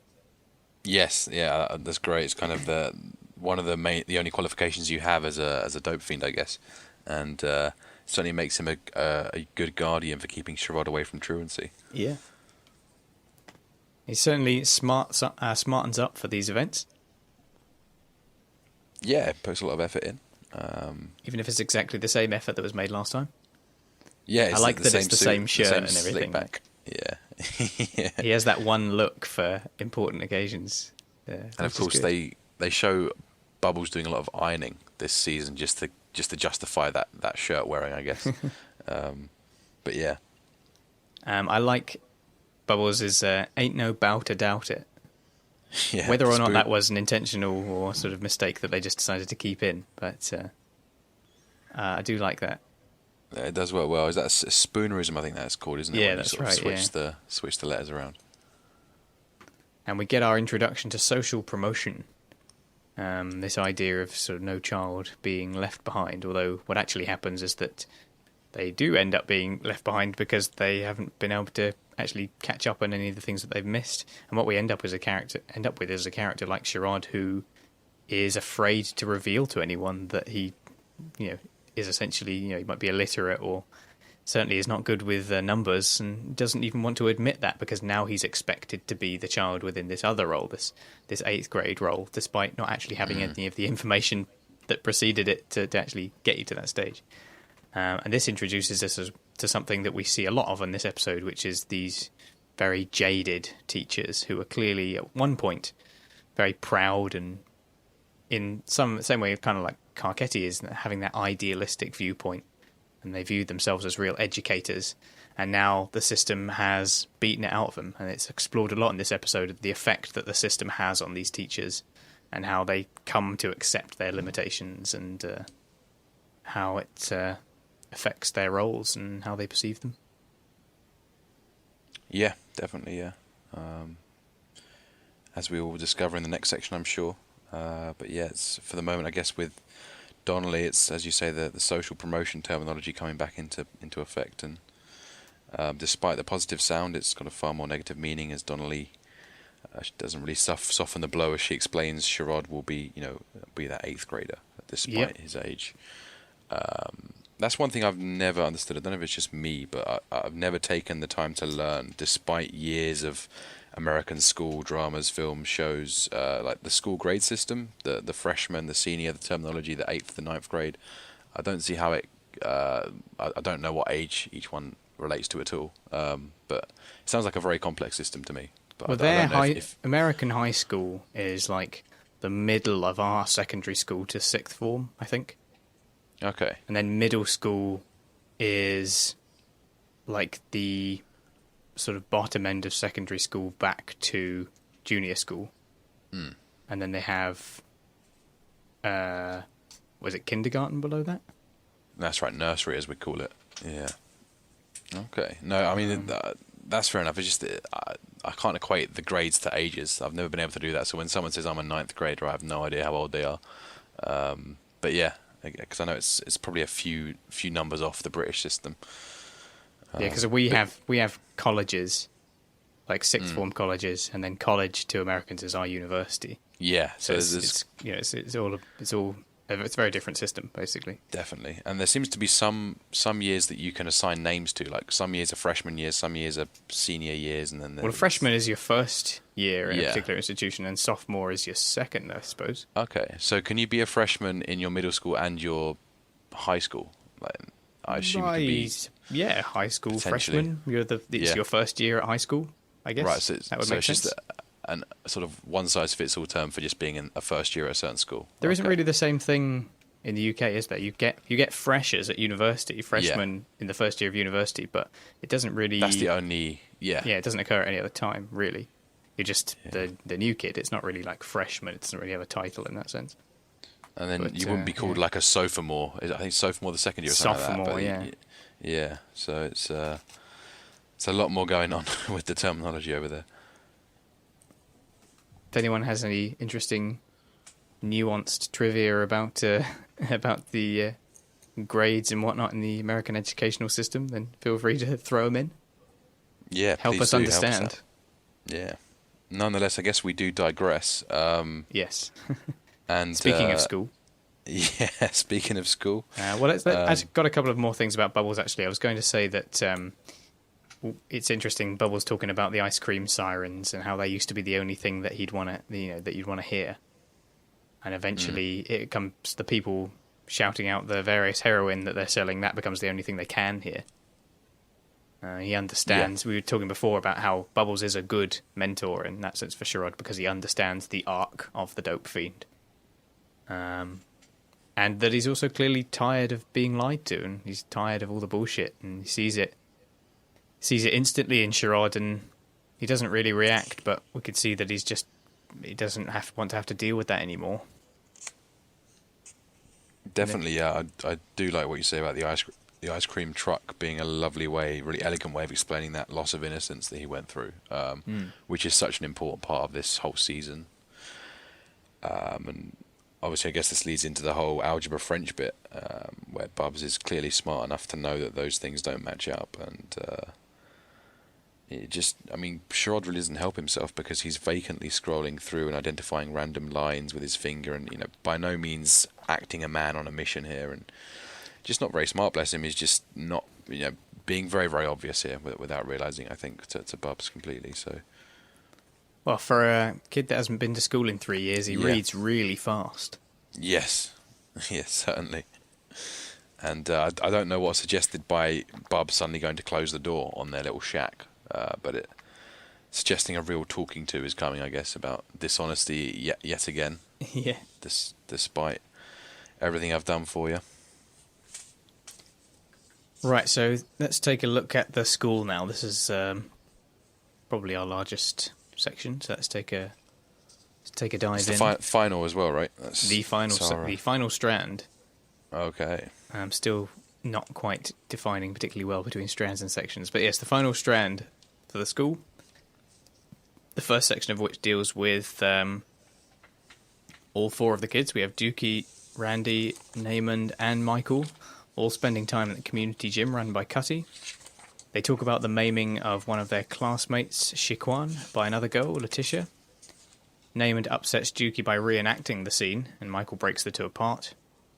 Dookie claims that Letitia's parents drove her crazy, but Randy tells the others that she came from a group home. Cutty is waiting for Spider for a lesson, but when Spider doesn't arrive, Cutty offers Michael a training session. The deacon later arrives at the gym to offer Cutty a custodial position within the middle school that the boys attend. Meanwhile, at home, Prez plans a talk for his class to help them get over the event, and his wife tries to convince him to get out of the house, but he's too preoccupied thinking of the kids and the effect that the event had on them. So yeah, dealing with the aftermath of what happens in that scene we dealt with in the previous episodes. Yeah, it's kind of resuming right back where the action finished, really, isn't it? And just sort of that gossip that goes on afterwards. And we hear getting the story behind the story from Randy. The whole thing to do with the group home. That's something that he understands very well. It's got to the stage where these rumours are flying around, and as you say, it's inferred by all of them that their messed up family lives are the things that have led them to take these actions. And I think, is it Dookie that says one of the parents killed 3 police and then another one of them boils cats for dinner. This, of course, is a nice way for Randy to ominously contemplate the horrors of group homes, quite loudly as well, and then Dookie to contemplate being served boiled cats. But it's just pretty crazy, all the things that come out of these mouths, and I imagine that the way they're actually processing it is very, very different from the way that Prez is assuming they will. Of course, it's playing very tough, of course. And it's nice that this sets us up with Randy. It sets us up for his fear later on, where he obviously doesn't want to have to go back to the group home. He doesn't want to do something that's going to anger his foster mother and have him sent back. and that kind of leads to the decision that he makes about the wall tagging. And we are set up here by him talking about the group homes and how much he clearly hated it and how the effect that it has on people. So Yeah, it's a nice little introduction to that. So it's great, and it's one of these scenes where they're getting quite close to the themes of the show in their conversations without really realizing it, which is nice. So, yeah, good to see. That's a really good way to open up the episode. And of course, I think the Deacon comes along to offer a different angle with the whole Cutty thing. That's right. Yeah, I do. I do really like the Deacon. I got to say, he's a great character who pops up and every now and again. He seems to be trying to get everybody a job at the moment. That's his current mission. Yeah, he's the jobs website in West Baltimore for the time being. Yeah, and he finds the job suited to Cutty, and coincidentally heavily linked to one of the major institutions that we follow. So he seems to be able to be good at finding jobs that lead to Tillman Middle, at least. So, well, a good churchman is always up in everybody's shit. Yes, the only time he swears on the show, and it's how we do. It is. It's a really good moment for the Deacon. And again, this episode's really good at kind of establishing that Sunday theme, a bit like they did last season with the Sunday Morning Truce episode. Everyone seems to be, even the Homicide department, everyone's working the weekend, and obviously they're using the weekend to avoid Marimo and the rest of it. So really nice to just kind of make everything seem very interlinked. And obviously Prez is enjoying his Sunday afternoon, or at least attempting to.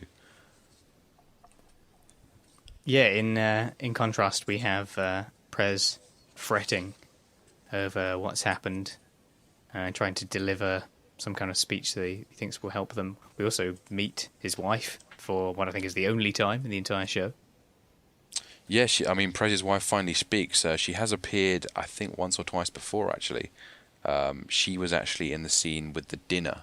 I remember when Valchek and Prez go for a dinner in season 2, and Prez reveals to Valchek about how misguided the unit is. She is there in the scene. I think she's also in one of the police promotion ceremonies, and she's in the background, possibly watching Valchek become the commissioner or something like that. In season 5, or either in season 1, I don't know which season. But she's been around a couple of times. I guess she's notable for no other reason than being the only character to get played by 2 different actors, which I thought was quite interesting. We haven't really met her, though, I suppose. No. We haven't really met her as a character. She doesn't really have particularly massive role, so there is not a lot of a character to explore, but we do kind of more actually meet her in this scene. What did you think of the whole sort of American football comparison with the no one wins, one side just loses more slowly? No, not the best, I guess. That's obviously our epigraph. We can talk about it more later, but it ties in a little bit later where I suppose we have Prez trying to make an effort for those kids, and then she says, see, someone is winning. And I'm not sure if that's meant to be relating to how Prez being that conscientious teacher and trying to do right by the kids and see someone's winning, the kids are winning. Isn't it good that we're being good to these people? And that in itself is a sort of narrow-minded view of the difficulties that they're facing and the kind of world that they're living in, and how, again, that kind of domestic bliss, if you like, in comparison to the harshness of everything else that we witness on the street. And Prez has a really nice house, certainly. But yeah, no, definitely. And again, another one of those scenes that really makes me beg for more scenes to see what Prez's home dynamic is like with his wife. And again, time constraints and the show's nature of leaving room for interpretation, we're not really going to get any of this stuff. But yeah, certainly made me wish for some of it. You just want a whole separate show of The Wire just dealing with people's private lives. Yeah, we know these people so well by now that it almost wouldn't be boring no matter what we saw. But that might just be being a little bit too much in love with the show for our own good. But yeah. Good to see, and I think it's worth mentioning as well on the commentary for this episode, they make a good distinction between Grace Sampson and Prez's wife. Now, you might think that's an odd comparison to make, but Prez's wife is the only character in the show who gets played by 2 different actors, whereas Grace Sampson is the only actor who gets to play two different characters. Yeah. So it's reversing it on its head there, and obviously Grace plays both her and her twin sister. So Two very different characters. Yeah, two very similar looking but very, very different characters, yeah. So let's move on to the next section for school. We have Donnelly introducing Sherrod to Prez as he joins the class. And when Prez tries to discuss the incident with the class, his attempts are disrupted by Namond, Karim, Darnell, and others who are quizzing him about his past career with the police. Randy and Sherrod both use the disruption to leave the class, and shortly after, Prez notices Sherrod taking a book from the ground outside the classroom window.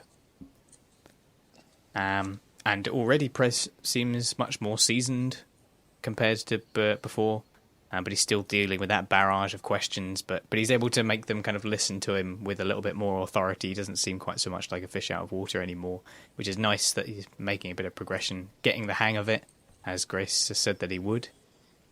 In that sort of unspoken, you can't teach people how to teach in this way. You kind of have to get used to the atmosphere and become beaten down by the limitations of the environment that you're in, and then find your center, which is what Prez is very slowly doing. But still not enough to actually stop this level of disruption, and he ends up losing two students who literally just walk out, and he doesn't even notice because of everything else that's going on. Yeah, it's that sense of escalation that we got, particularly last episode, but it gradually dies down, and a really good way of conveying that stress and those layers of things to stay on top of continually, which I guess feeds quite nicely into the whole soft eyes thing. You've really got to be on your toes and watch the whole forest and not focus on one tree, one problem you're having at a time. And obviously it starts off with them getting distracted regarding the rumours about him being a police, which must be a very unsettling thing for him to suddenly hear in the middle of a lesson. You know, you ever shoot somebody, and we know obviously how tender that must be for Prez to hear. That's pretty much how he got there. Yeah, exactly. So it's it makes me wonder whether his story about that was leaked outside the department. It doesn't appear to have been, because no one really knows of him. Certainly challenged heavily, and it's just very, very scary. And I guess it's striking Prez that the speech he's making here is just feeling very futile, with the kids appearing to remain unaffected, at least on the surface, by what went on previously in the last week. Donnelly does, of course, tell us otherwise later on, and she probably is correct that these kids really are processing underneath and putting on that hard exterior, as kids often do.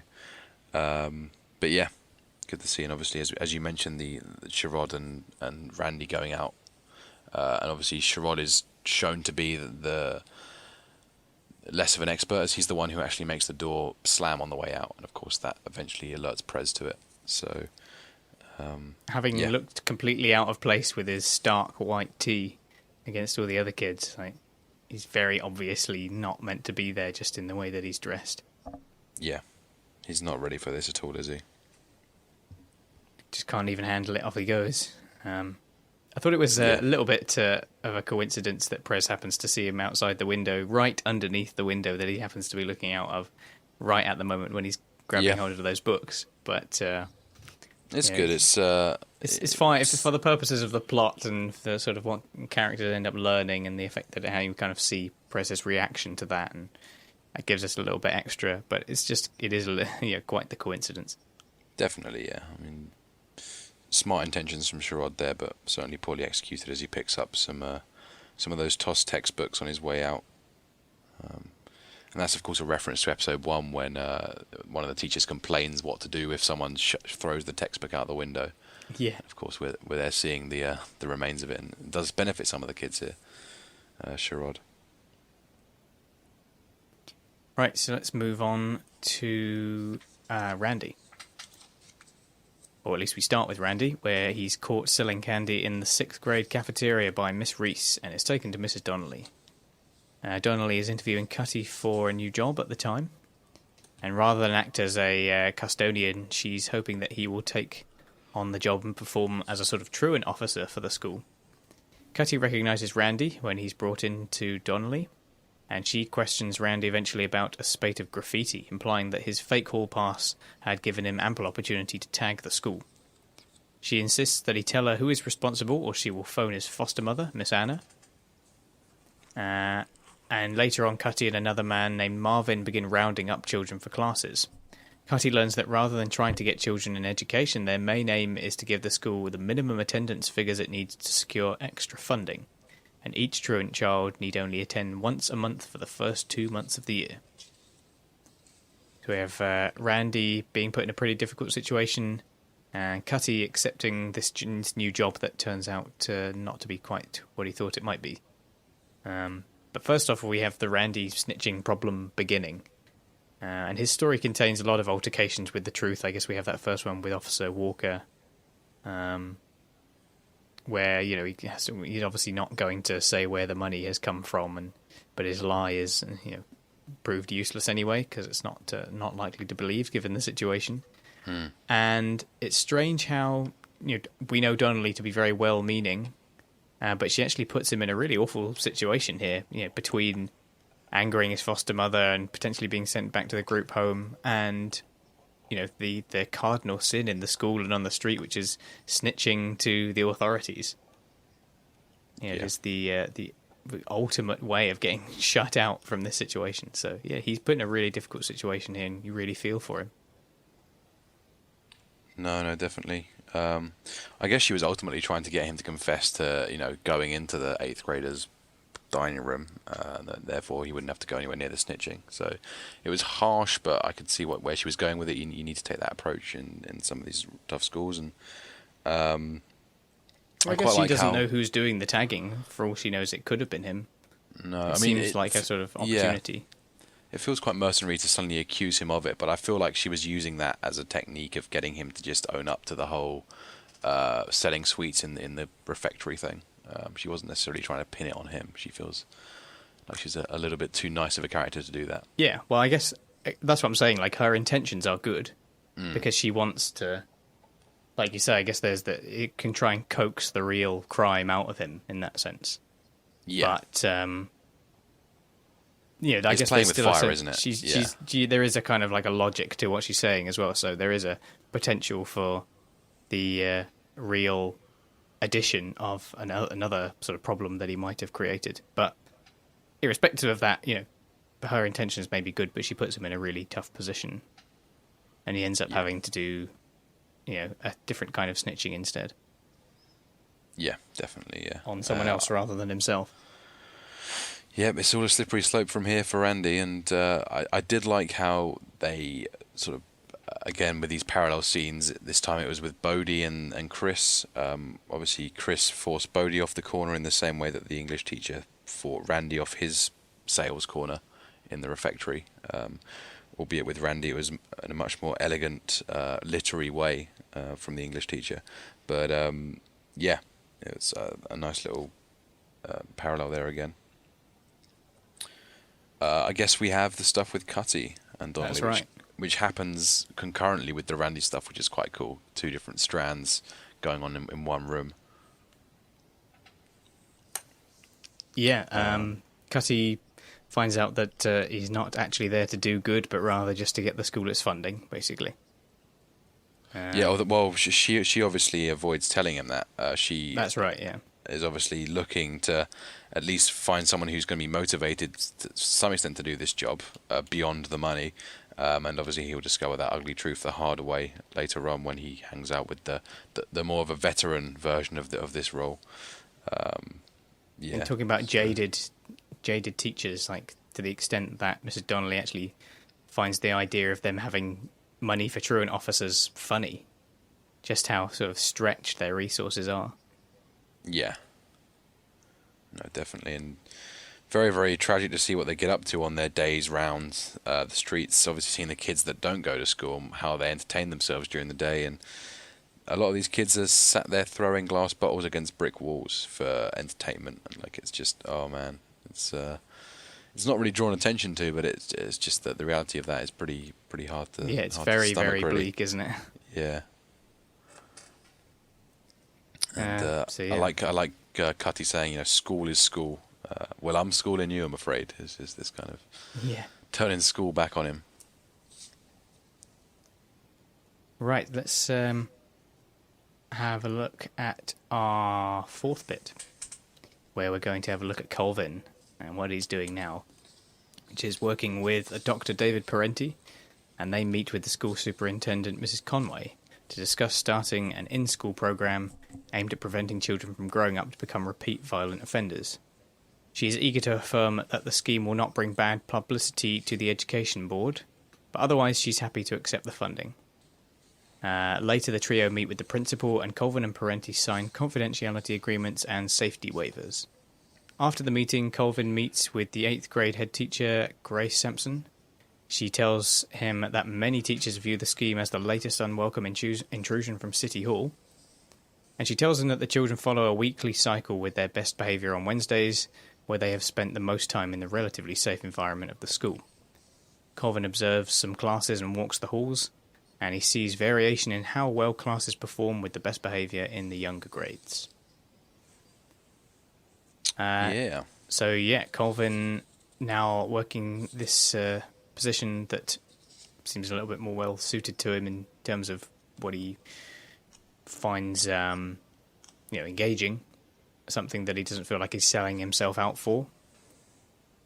Trying to do some good, maybe staying to do well. We have them discussing that whole situation with Mrs. Conway, who ends up bringing up various other issues with the program as time goes along, about how they're not really learning anything that's on the syllabus, but we'll find out more about that later. We'll certainly see more of Mrs. Conway.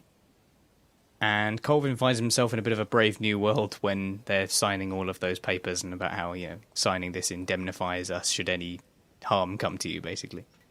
Yeah, it seems very, very ominous, doesn't it? But in that sort of high-risk environment, it makes sense. And again, very frustrating for them again when they go to see that politician. I couldn't work out whether it was someone representing the mayor's office or not, but I think it might have just been a random sort of independent politician. But the implication is that whilst the election is the excuse for now that they can't really look at this properly, later on they'll find another excuse. Obviously the election is the best one, because it's quite timely, but they're always going to try and avoid chasing the problems which they are designed to address as politicians. So it's very, very hypocritical, and there's this heavy focus on the personal career forwarding endeavours, and obviously wasting time with the schools here wouldn't really go towards that. Not that it would create bad publicity, but it also wouldn't really sort of wave any flags. So and also the fact that she's saying we don't want to cause any bad publicity to the guy who tried to legalise drugs and caused an incredible amount of bad publicity. Yeah, exactly. So his name's tainted, I guess, as far as this study goes. Yeah, it's certainly tricky. I really like how we have Grace talking about the days of the week in relation to the school. I thought that was really nice, quite sad to hear about how they kind of change throughout the week, and the safety of the school that gives them the greatest happiness within the centre of the week, and then Thursday they can feel that weekend coming. And it's just really, really sad the way she says, Wednesday's a good day, you see smiles then. I thought that was quite depressing. No, definitely. She's clearly been there for so long. She's sort of worked out what the kids are subconsciously thinking and the rest of it. And really good description. And I'm sure there's a lot of truth in that from Ed Burns' teaching days. Yeah, certainly got the experience in the team. Yeah. And also I want to give a shout out for the audio in this scene as Colvin walks the halls and sees for himself. And there isn't really any... I mean, there is dialogue, but it's more kind of like incidental, environmental kind of dialogue that we hear, that Colvin hears. And reminds me of an article that's in Truth Be Told, the sort of companion book for The Wire, where it talks about the audio editing and how they went for a more filmic style. They wanted to create these soundscapes. They had groups of actors for sort of loop groups, as they called them, where it would literally just be people who would record all the background dialogue and they'd make sure that all the conversations were authentic, and even if you could barely hear them, they were there to build up this layer of conversations going on. And you really can hear it here in this selection of scenes with Colvin walking around and all these different voices and sounds of the school as we're travelling through it, and it's wonderfully done. Oh yeah, definitely. There was one that it was talking about in that little article. I can't remember if we mentioned it when it happened.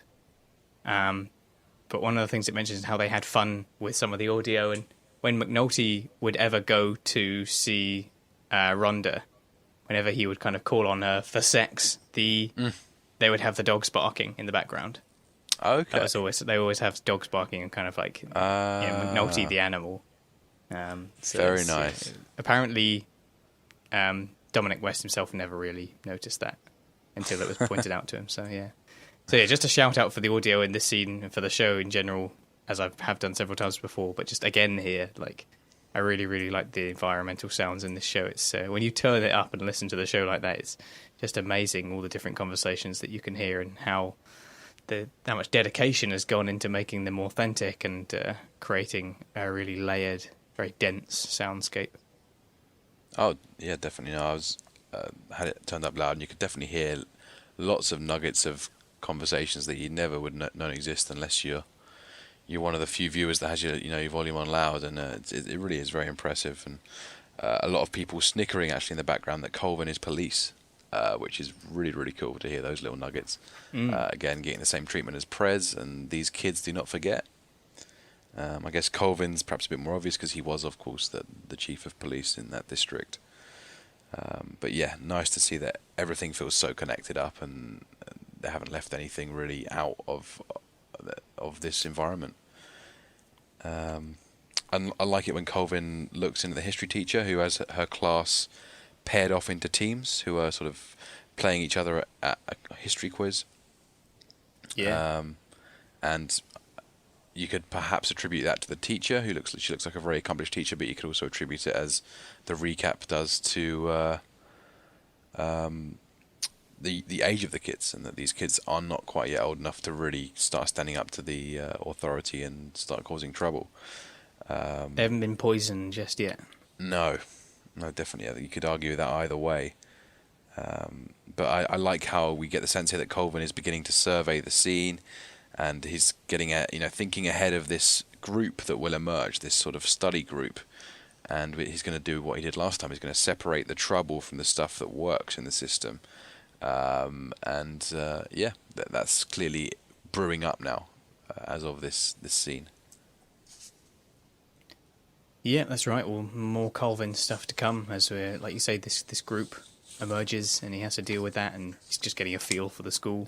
He's getting a sense of who are the corner kids and who are the stoop kids, because of course that's one of his theories that he establishes after a bit of observation. Feels like Parenti should be the one coming up with that as the academic, but clearly Colvin sees things a lot more clearly in some ways. Yeah, he's too busy dealing with his urban environment. Yeah, with his I can't remember some of the other stuff. Epidemiologically speaking, whatever it is. That's it. Demographically. Epidemiologically speaking. That's it. Epidemiologically speaking. A field researcher. So yeah, that's what we see of Colvin here. Okay.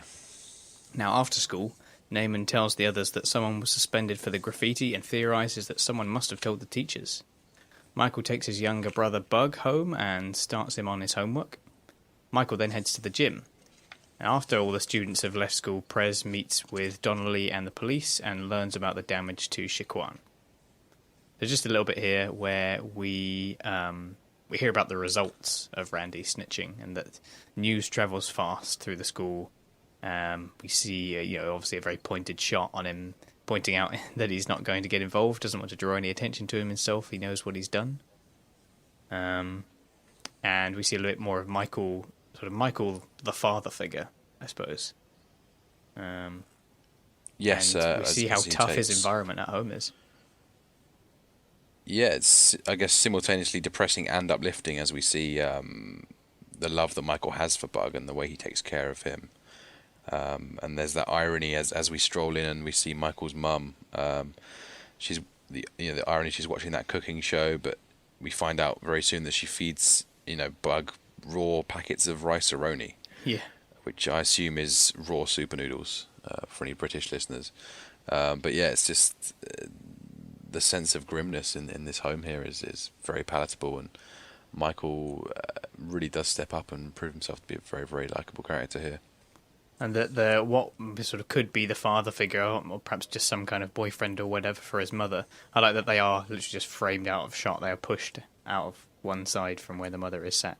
They are not even present, essentially. There's 2 quadrants there, definitely, and there's just a guy who's sat there, doesn't seem to be engaging. Michael may have no idea of who this guy is. He's just kind of this guy who's sat with my mum for the moment. So yeah, it's really, really not good. And then Prez is meeting with Donnelly and the police and learns about what's happened with Chiquan. And there's that sort of moment where Donnelly seems very pleased that, she didn't have HIV, in case you were wondering. Yeah. It seems like Prez is getting schooled here just as much as the kids. He's really learning what kind of environment he's in here. That, but thank goodness you didn't have HIV is now kind of one of the things that you have to deal with following up an incident like that. A really good example of the whole soft eyes thing. This is an aspect that Prez is not yet factoring into the decisions he makes at school. And as a result, he's very shocked that Donnelly even brings it up, but it makes sense. So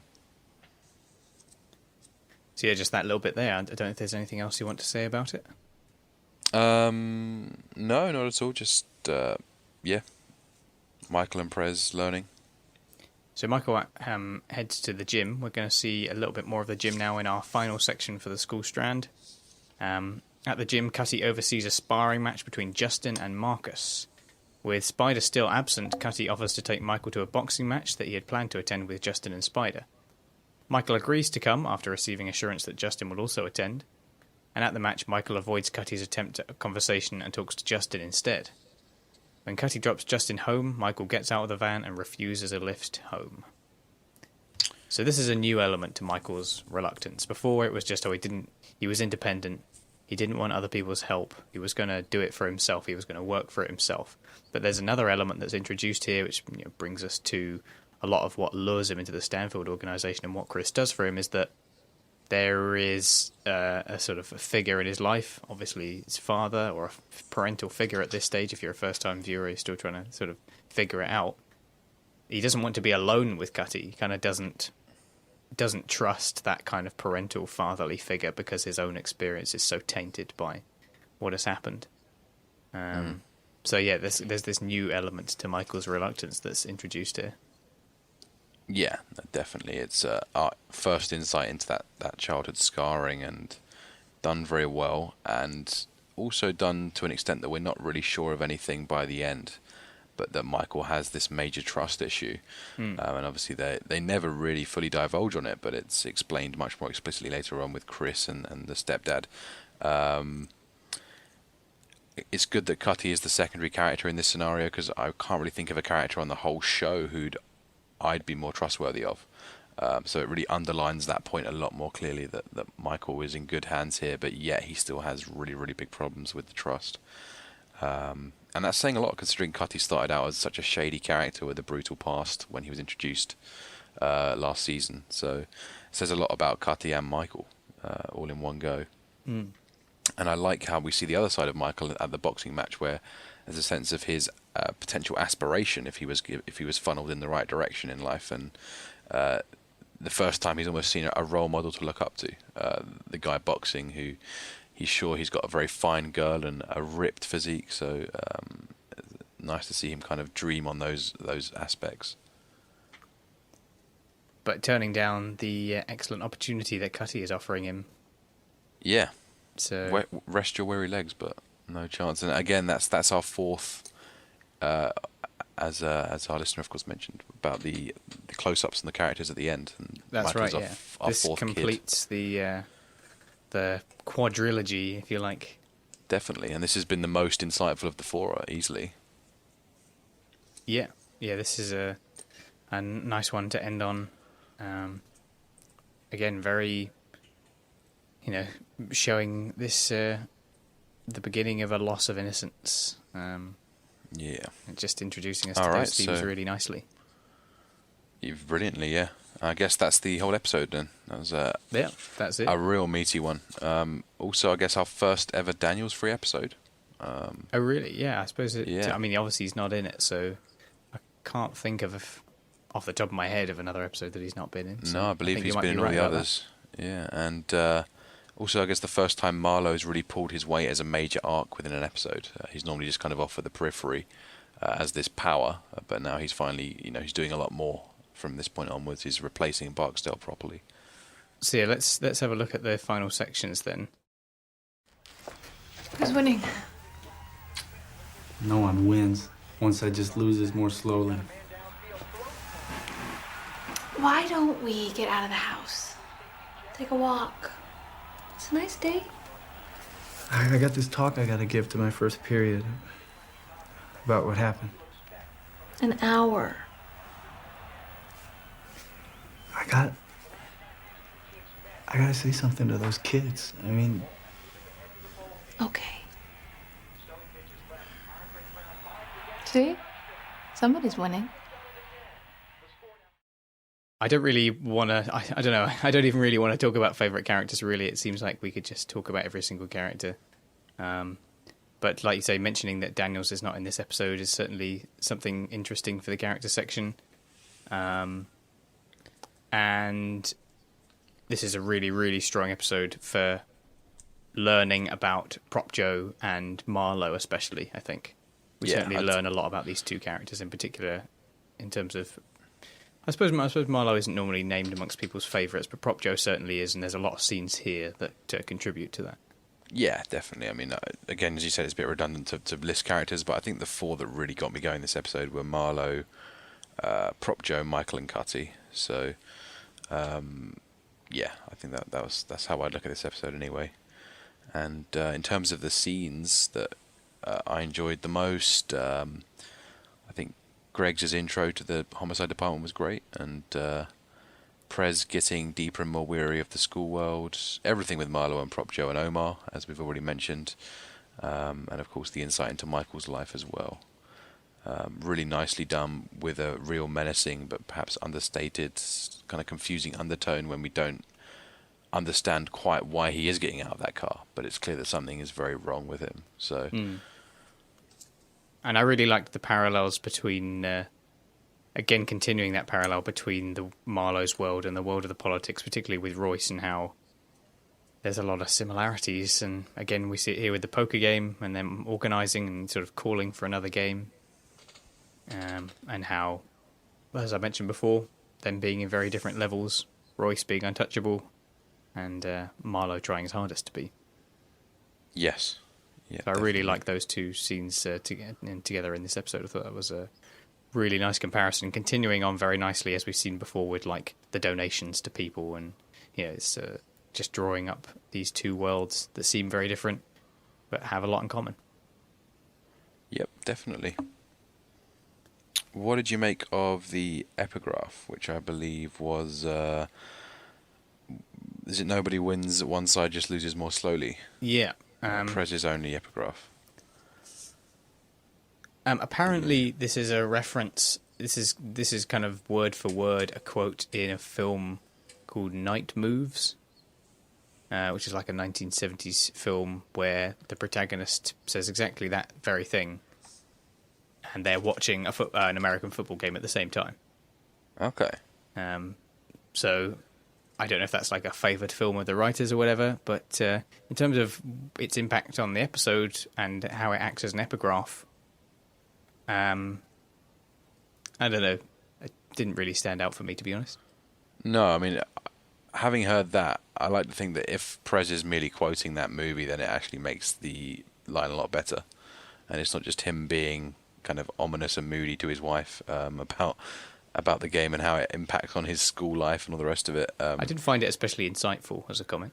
No, but I feel like they're trying to, particularly by labelling it as the epigraph, they're trying to draw a very clear parallel with what's going on in the classroom and on the TV, and it feels a little bit too obvious for Prez to just be coming out and saying that stuff. But yeah, I agree, it's not one of the better epigraphs. And I guess but I mean, you can apply it to lots of things. I guess that's why they chose it, as they often do. It's just kind of a bureaucracy allegory, as well as everything else. The teachers versus the pupils. The war on literally drugs, speaking. I suppose. Yep, cops versus robbers. I mean, with the war on drugs, definitely. And Nobody's winning. It's just they're just trying to lose more slowly than they are now. So I guess there's that. But it wasn't massively insightful, given that message has been delivered in much better ways throughout the whole show. So yeah. But not plenty bad, of Marlo, but not really a standout. Yeah, plenty of Marlo, Prop Joe, and Omar lines this episode that they could have done a better job as the epigraph, really. But yeah. And then the title, Refugees. So As we already mentioned, there's the most obvious one, which is where it is actually mentioned within the episode about we have Freeman and Greg's fleeing the major case unit. Yep. Seeking refuge from Maramo.